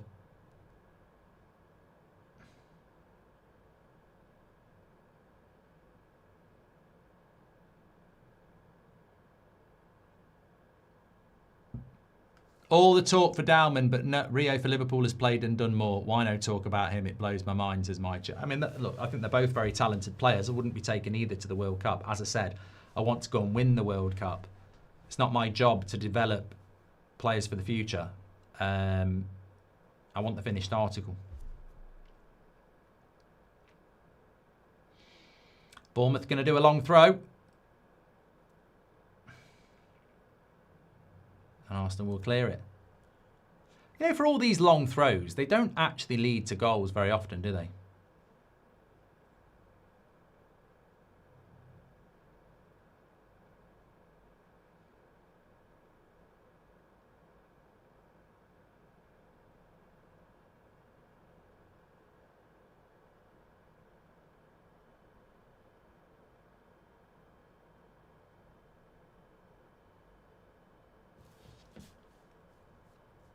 So much football now, isn't it? I felt like over the international break we had nothing, and then the FA Cup weekend it felt like nothing, and now it's just every day, big game, big game, big game. It's brilliant. Receive that in space. Nice ball into Truffert, and it's not a bad cross, to be fair.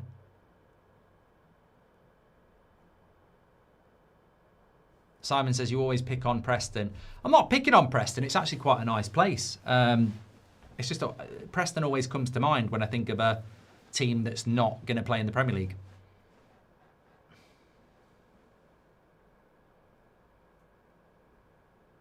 Arthur says, to be fair, in the beginning of the season, long throw-ins did cause a lot of goals, but teams have learned how to defend them now.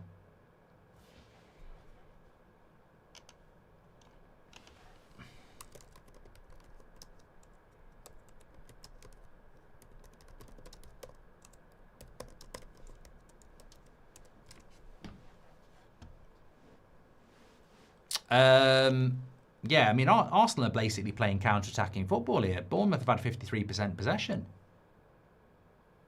One shot on target for Arsenal.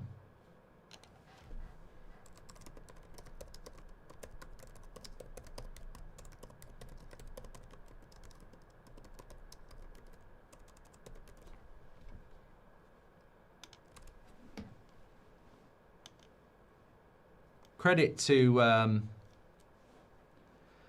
to Bournemouth.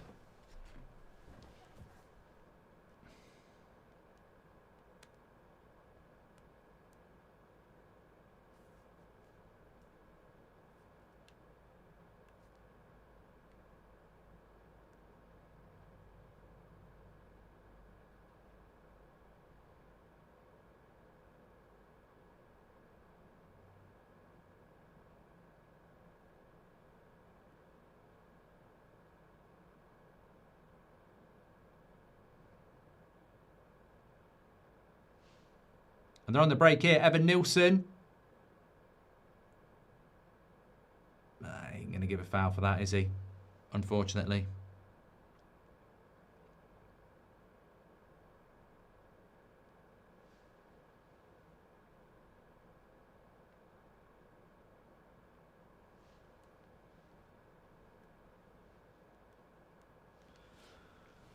I mean, if that's outside the box, it would have been a foul.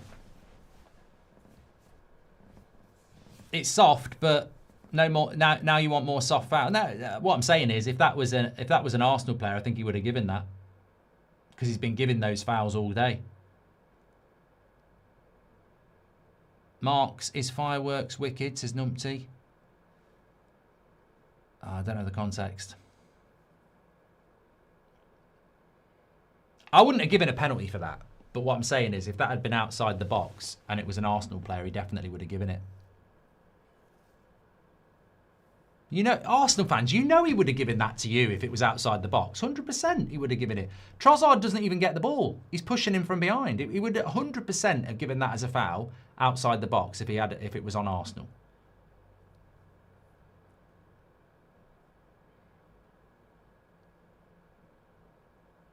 I don't think he'd have given a penalty to Arsenal for it, but he would have given a foul.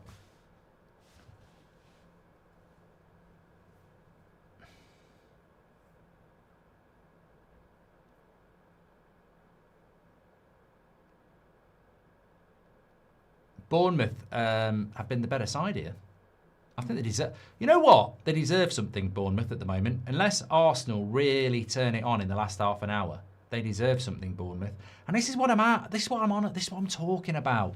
These games in between Champions League weeks, Arsenal fans will moan about not winning this if they don't win it. But let's see what happens to Liverpool later. It's tough. Man City tomorrow, Chelsea tomorrow. They haven't played midweek, but Liverpool, Arsenal, they're tough games when you played midweek. And you're only halfway through. Don't let it bounce in your box.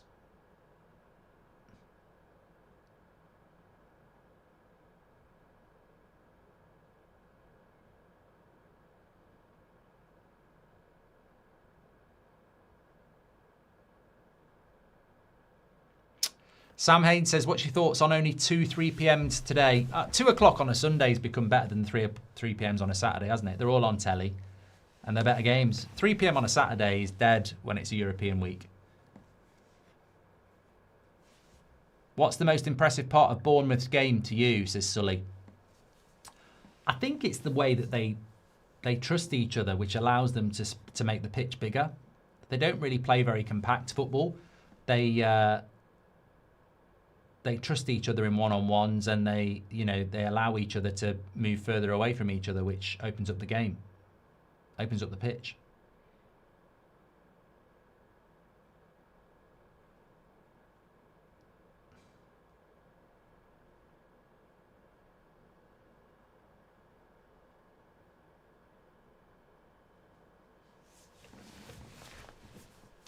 What do you think? Is Gyökeres onside here? If he's onside, it's a great goal.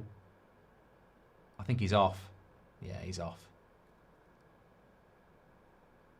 Yeah, he's offside. He was miles off there, I think. He's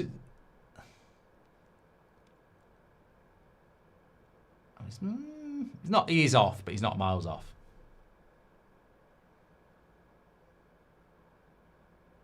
How do you think Arsenal play at the Etihad?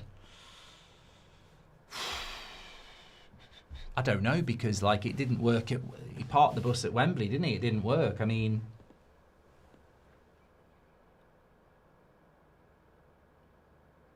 whatever happens, Arsenal can't get beat at the Etihad. They've got to.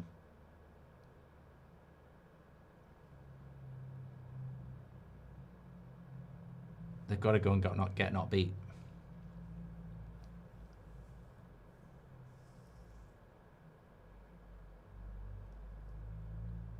Red Devil says, if you're United, who would you raid at Spurs if they got relegated? Well, Vuskovic doesn't play for them, but he's on loan at Hamburg. He's a brilliant centre-back.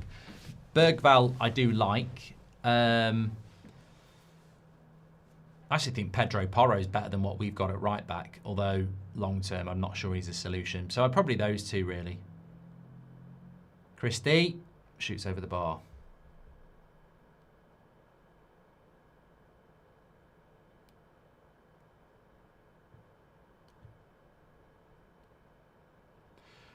I'll tell you what I would say about Arsenal, and we'll have to see what happens at full time, but what I would say about Arsenal is you're trying to win the title and you've got less than 50% possession at home. Do you not think Arteta should be playing a little bit more on the front foot here? As I said, it's almost counter-attacking football. Their game plan is to let Bournemouth have the ball and then try and exploit the space on the break. But I would have thought that at home they might be able to push up the pitch a little bit more.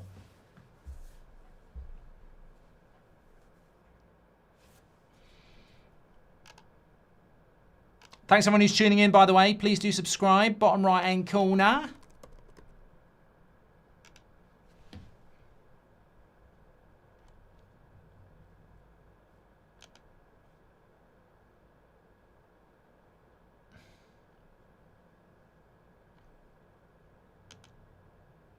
Corner to Bournemouth. Imagine if they were to score.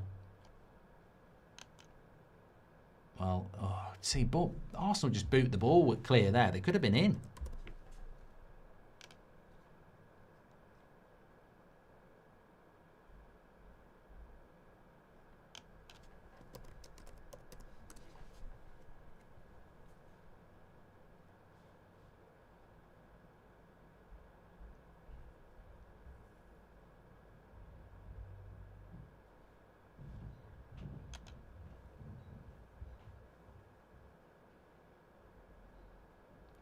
He's such a good player, Scott. That should have been a foul. That would have been you know what? That would have been a foul on an Arsenal player. Great tackle. Oh, no. Oh, it's still there for Trossard. That would have been a foul on Scott if he was an Arsenal player. Oh, good shot by Rice. And he's got a corner out of it. Of course he has. Of course he has. Even if the keeper doesn't touch this, it's going to be a corner. Let's get real. I think he did get a touch on it. That should have been a foul on Scott. Is it a good game? It's a good game for Arsenal if they get the win. I don't think they've approached the game in the right way. I think to be at home in this negative is quite risky, but here's a corner, and I did say I think Arsenal will go ahead from a corner. Go ahead from a corner. Edge of the box. Skelly. And Bournemouth defend it well. Hi Mark, I'm buzzing from the win on Thursday. Big win to take back to Villa Park. Hope we turn up on Sunday as Forest are fighting for their lives, says Yes Lads UTV. Well, if Chelsea lose to City and Liverpool don't beat Fulham, you know, it's as you were for Villa, isn't it? So you'll know what you need tomorrow. A couple of subs here for Bournemouth. What happened to Clivert at Bournemouth? Because he was a good player for them, but he's had a lot of injuries this season, hasn't he? I don't know whether he's on the bench today. No. I barely played for them this season as well, which is another good player for them. I just think the Iriola's ability to get on with it, with what he's got, is incredible. Chris says, big fan Mark, great show as always. Thank you, pal. He says, what do you make of this title race if Arsenal draw the game?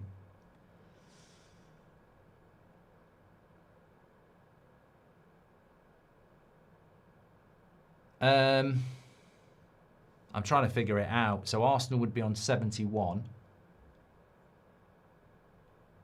I mean, ultimately, if Man City win their 2 games in hand and beat Arsenal, they'd still be a point behind, wouldn't they? So it's still in Arsenal's favour.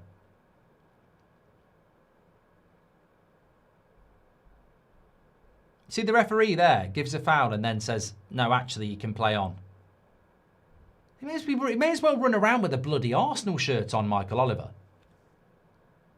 Literally gave a free kick and then the ball's moving. Zubimendi runs and kicks it and he goes, actually, you can play on.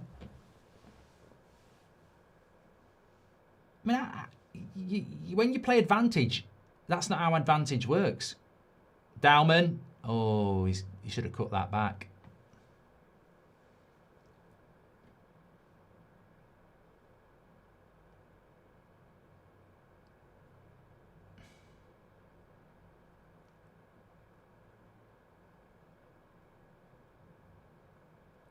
Still 20 minutes to go for Arsenal here. They're gonna Arsenal got to push now. You're at home. Bournemouth have put a shift in. You're always going to get chances against Bournemouth. They do play very open. Ooh.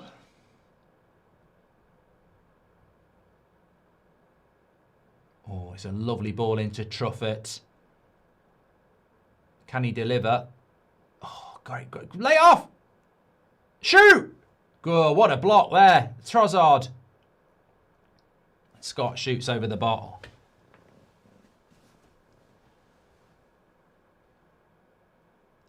David Pugh says, Truffert's got Downman in his pocket. Watch Downman get a winner now. Thanks for all your super chats, by the way. Thanks everyone who's tuning in. Over 12,000 of you. Please do subscribe. Bottom right-hand corner. That reminds me, actually, I better set up the Liverpool-Fulham game.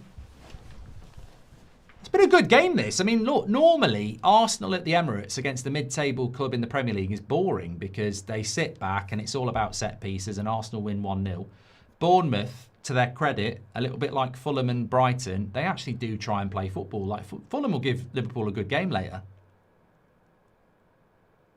I like watching Fulham. Oh, he's not! What?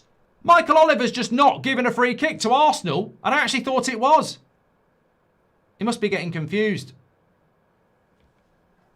I actually did think that was a foul on Eze, and he didn't give it. He's getting confused.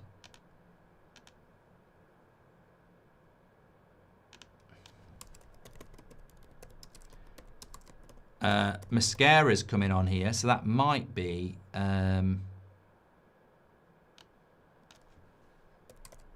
chuck him up front, Gabriel. They got to go for it here, Arsenal. You've got to try and win it. Back your defence, not to lose it, and try and win it. Let's get high. Let's get high.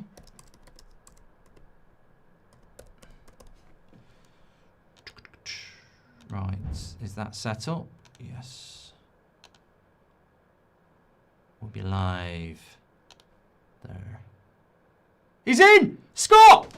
Goal! Fulham! Get in, Fulham! Get in! What a goal! Sign him up!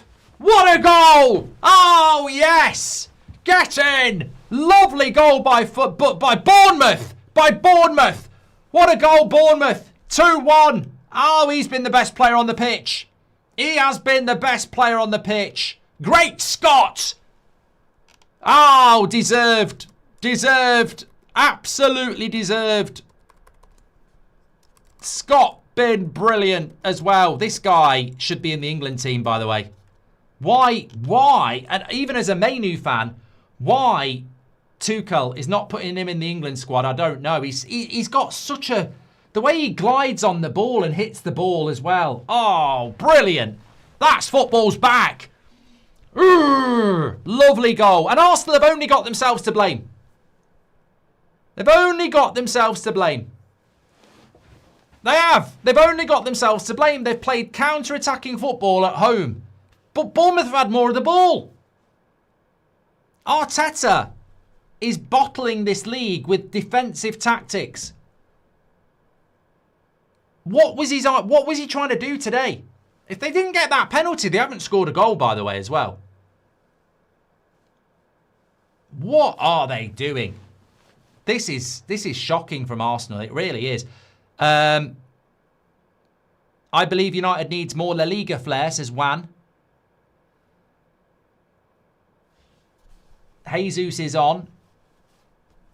Their approach, Arsenal's approach to this game today, and Arteta's got to take the blame, has been absolutely shocking. To play counter-attacking football, Dowman, he's got to put the cross in there. See, this is the problem with youth. You can't be throwing them into games of this magnitude and expecting them to deliver. You know, he's had a couple of opportunities to put the cross in and he's not done it.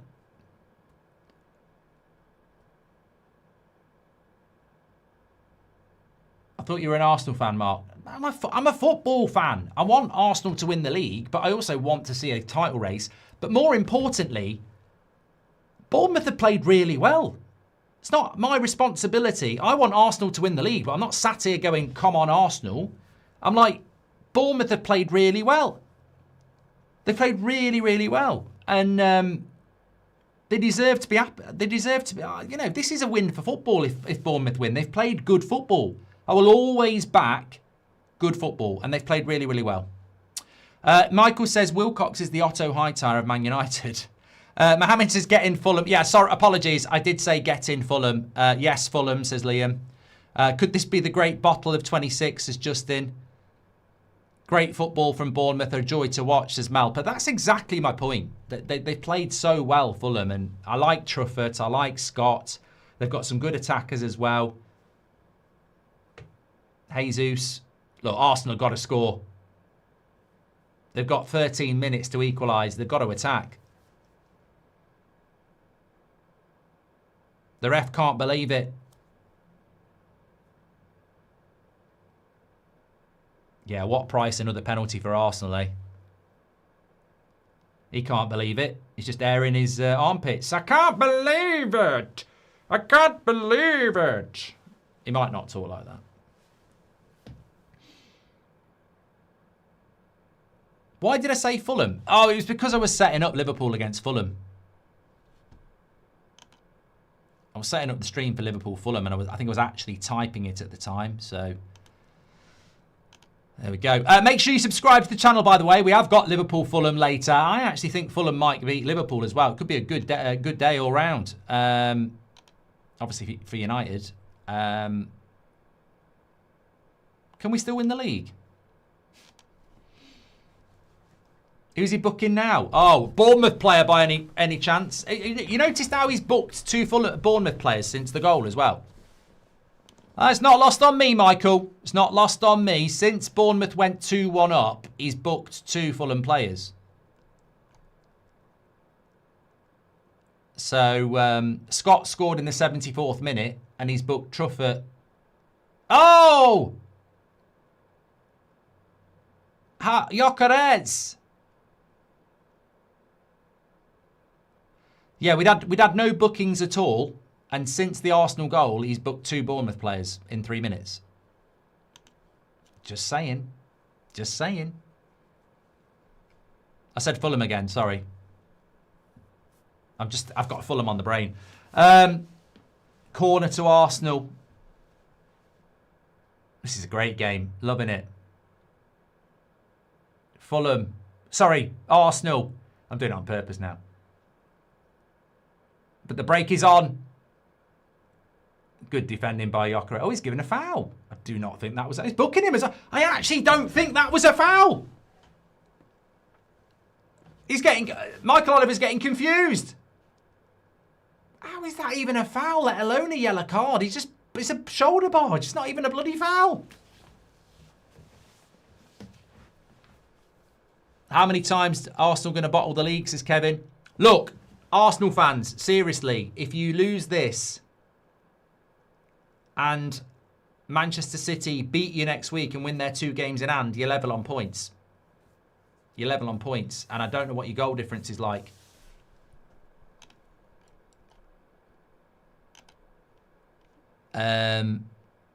Yours is better than theirs at the moment. But of course, Man City have got 2 games and a game against Arsenal, so that goal difference could come down. And it's Bournemouth on the attack.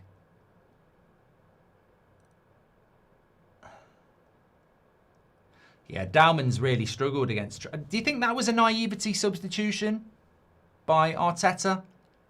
To put a kid on for half an hour against Bournemouth, one of Bournemouth's best players? I think Truffert does get forward a lot. And maybe that was a little bit naive of Arteta. I mean, I think he's been naive today, full stop. If he wants a phone call over the weekend, I can help him out. I'm a very adaptable coach, as we've seen. Goldbridge ball is my thing, but I will park the bus to get a result. But I think he's been naive in his approach today. Counter-attack at home is embarrassing, really.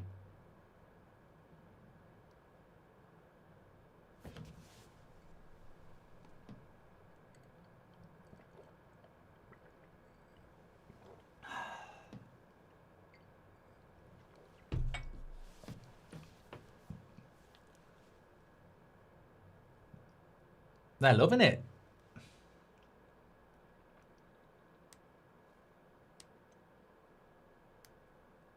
Maddox says, Arteta pisses me off. He never learns. Fundamentally, it does come down to the tactics today. You're absolutely spot on. Like, you know, look at that. 50-50 possession. You wouldn't, you know, and it was worse than that at 1-1. So the possession's only coming back now because Bournemouth are defending more.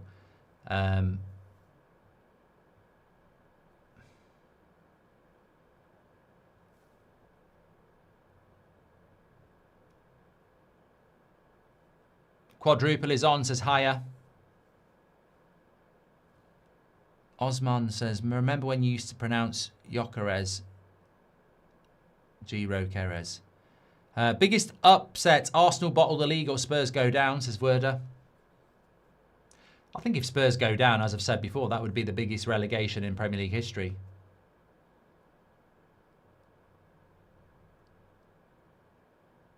Good play by Gyökeres. Wins a corner. I mean, they've had a few corners. They haven't scored yet. True Gent says, we've been here multiple times this season. Look, I think what you're trying to say is that Arsenal haven't been pretty this season anyway. They've grinded out a lot of results. If Arsenal wins nothing this season, I will give 50 memberships to the channel, says Rub. I don't hate Arsenal. We'll just do it for the love of the game.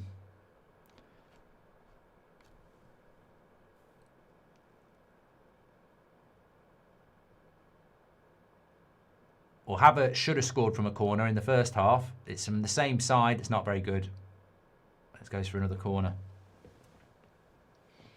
The clock is ticking down. 7 minutes. Could Arsenal do something? You know, I always think of Man United 1-0 down to Sheffield Wednesday all those years ago when we were trying to win our first Premier League title. Steve Bruce, two corners. You feel like Arsenal almost needs something like that. It's not about how you do it. It's about who does it. And Petrovic punches the corner away. You feel Arsenal need that sort of somebody to step up. It's not about how pretty it is sometimes. It's just about putting the ball in the back of the net. And Dalman overplays it again.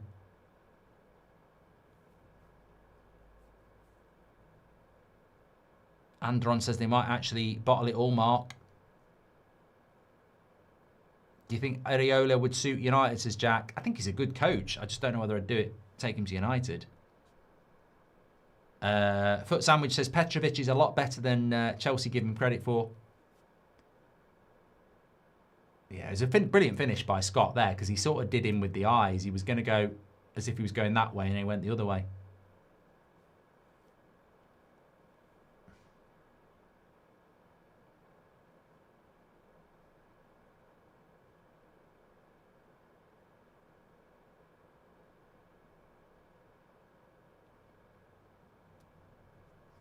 It's a bad week for KSI, isn't it? Because he's an Arsenal fan. Ooh.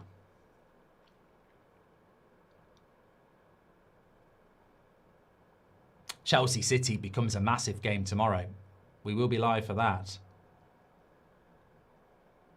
But it's not over for Arsenal yet. Still 5 minutes of normal time. Michael Oliver will probably add another 45 on.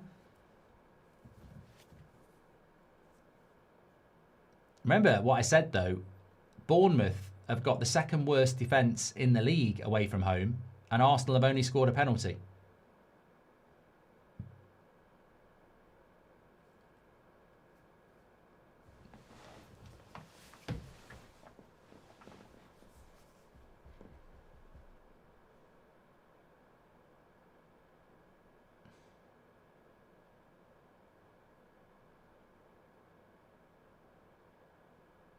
Another corner. Arsenal without set pieces are like a person without clothes, though. They're naked, aren't they? And they're exposed. They just don't do enough from open play. And I've said it before, when they go behind, they're not a great team from behind. It reminds me a lot of Man United when we beat them here as well. We scored first, we got ahead, and then we got ahead again.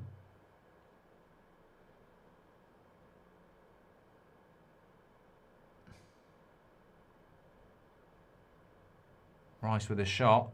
Bournemouth will clear that. 15,000 watching. Thank you, everybody. There will be a match reaction, yeah. N15 says there is a serious chance that Arsenal have a similar season to Liverpool at this rate.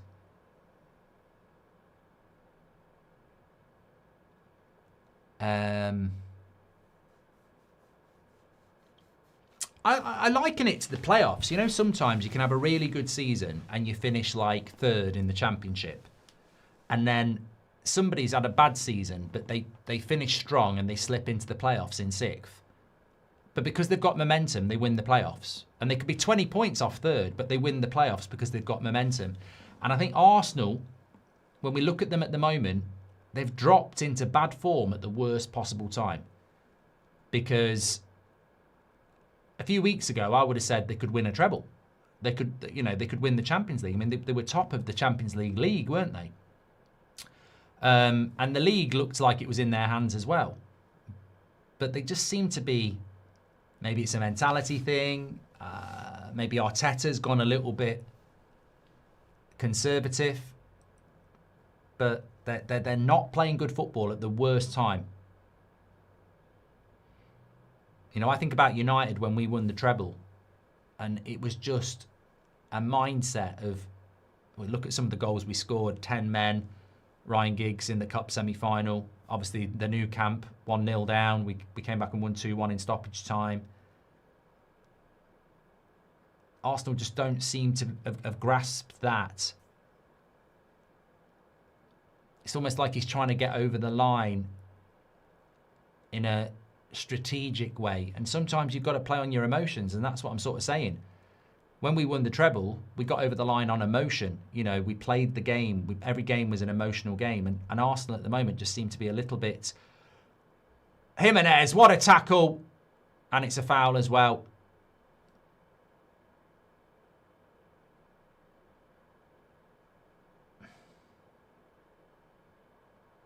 A bit disappointed with Gabriel there. I thought he might have gone to the player that he's injured.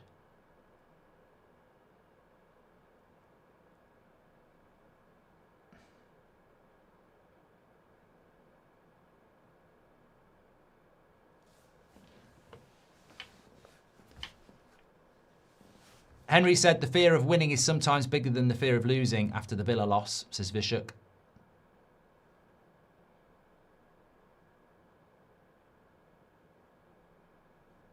That definitely wasn't a red card by Gabriel. I mean, player of the match, Alex Scott, 100%. He's been brilliant. Take him to the World Cup, Tuchel.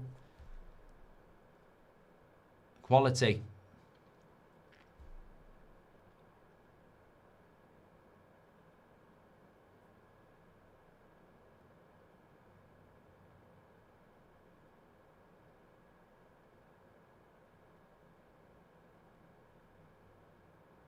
Bournemouth with a couple of subs here.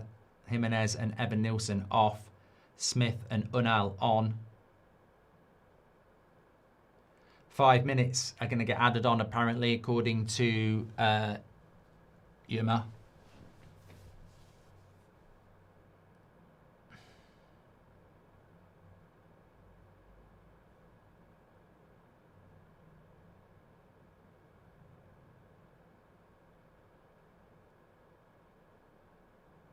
Philip says, why did Arsenal play this tactic? I'll never understand. That's basically what I'm going to talk about in the match reaction. I think it's just a wild way to approach the game by Arteta.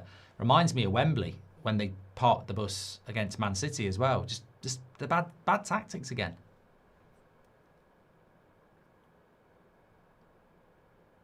It just puts more pressure on the players as well, because there'll be a lot of reaction from Arsenal fans about this. And I've got to say, on this, they're right. You're going to lose 2-1 at home to Bournemouth. You're going to lose to Bournemouth. Not draw. You're going to lose to Bournemouth.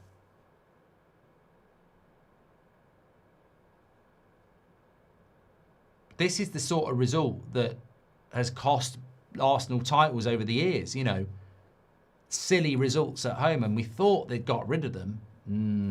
This sort of result is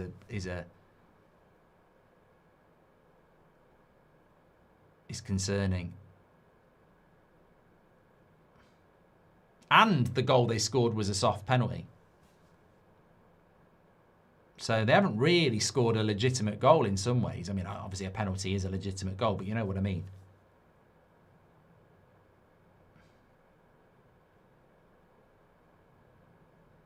Oh, it drops to Gyökeres. He wants a corner. Not been given.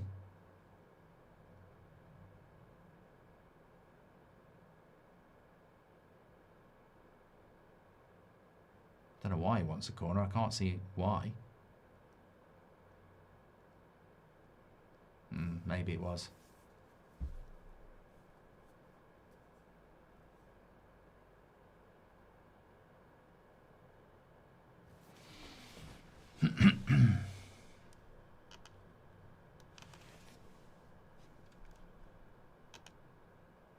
Good shot.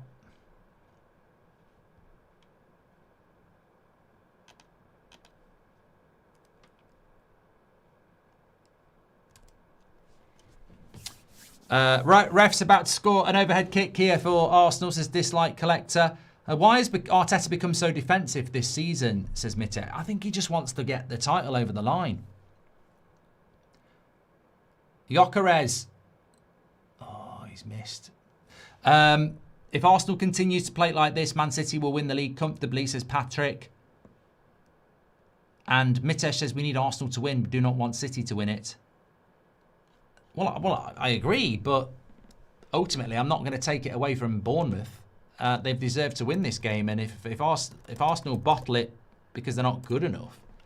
I mean, Man City's running, by the way. Chelsea tomorrow, massive game now. Then they've got Arsenal, Burnley away, Everton away, Brentford at home, Bournemouth away, Villa at home. So they've got, I mean, Man City have got games where they could lose.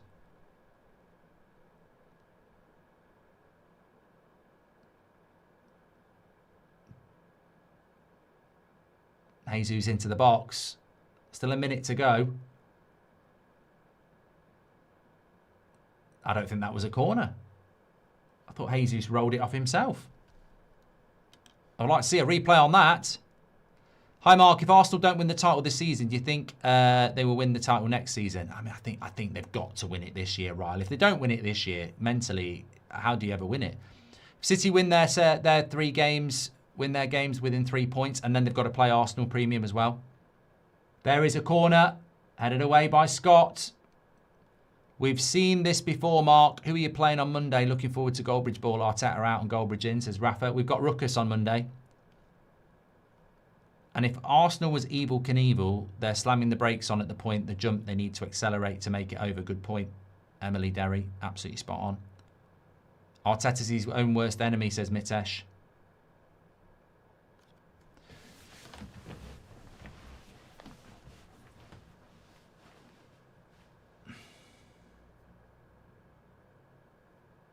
Well, there's lots of people leaving.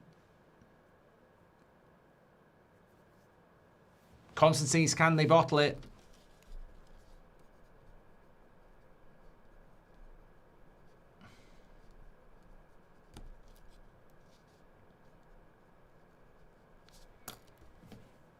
We've had the 5 minutes.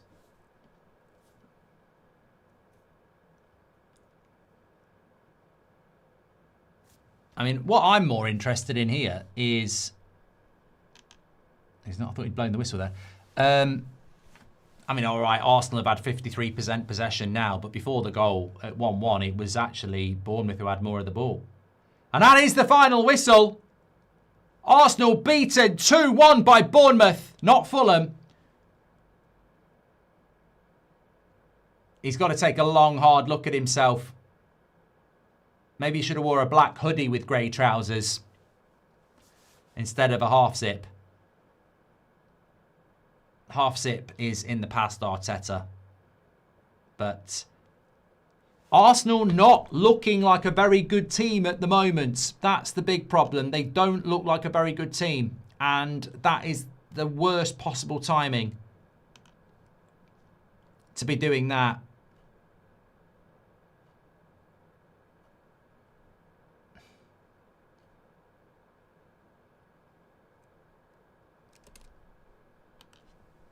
But, you know what? All credit to Bournemouth. definitely deserved that today. And that's a big, big result for them. Right, I'm going to do a match reaction. We are back with you at just after 5 o'clock for Fulham at Liverpool. Alex Scott, man of the match. As Denise, he was fantastic, yes. Right, take care, everyone. I'm going to record a match reaction. I'll speak to you in a bit.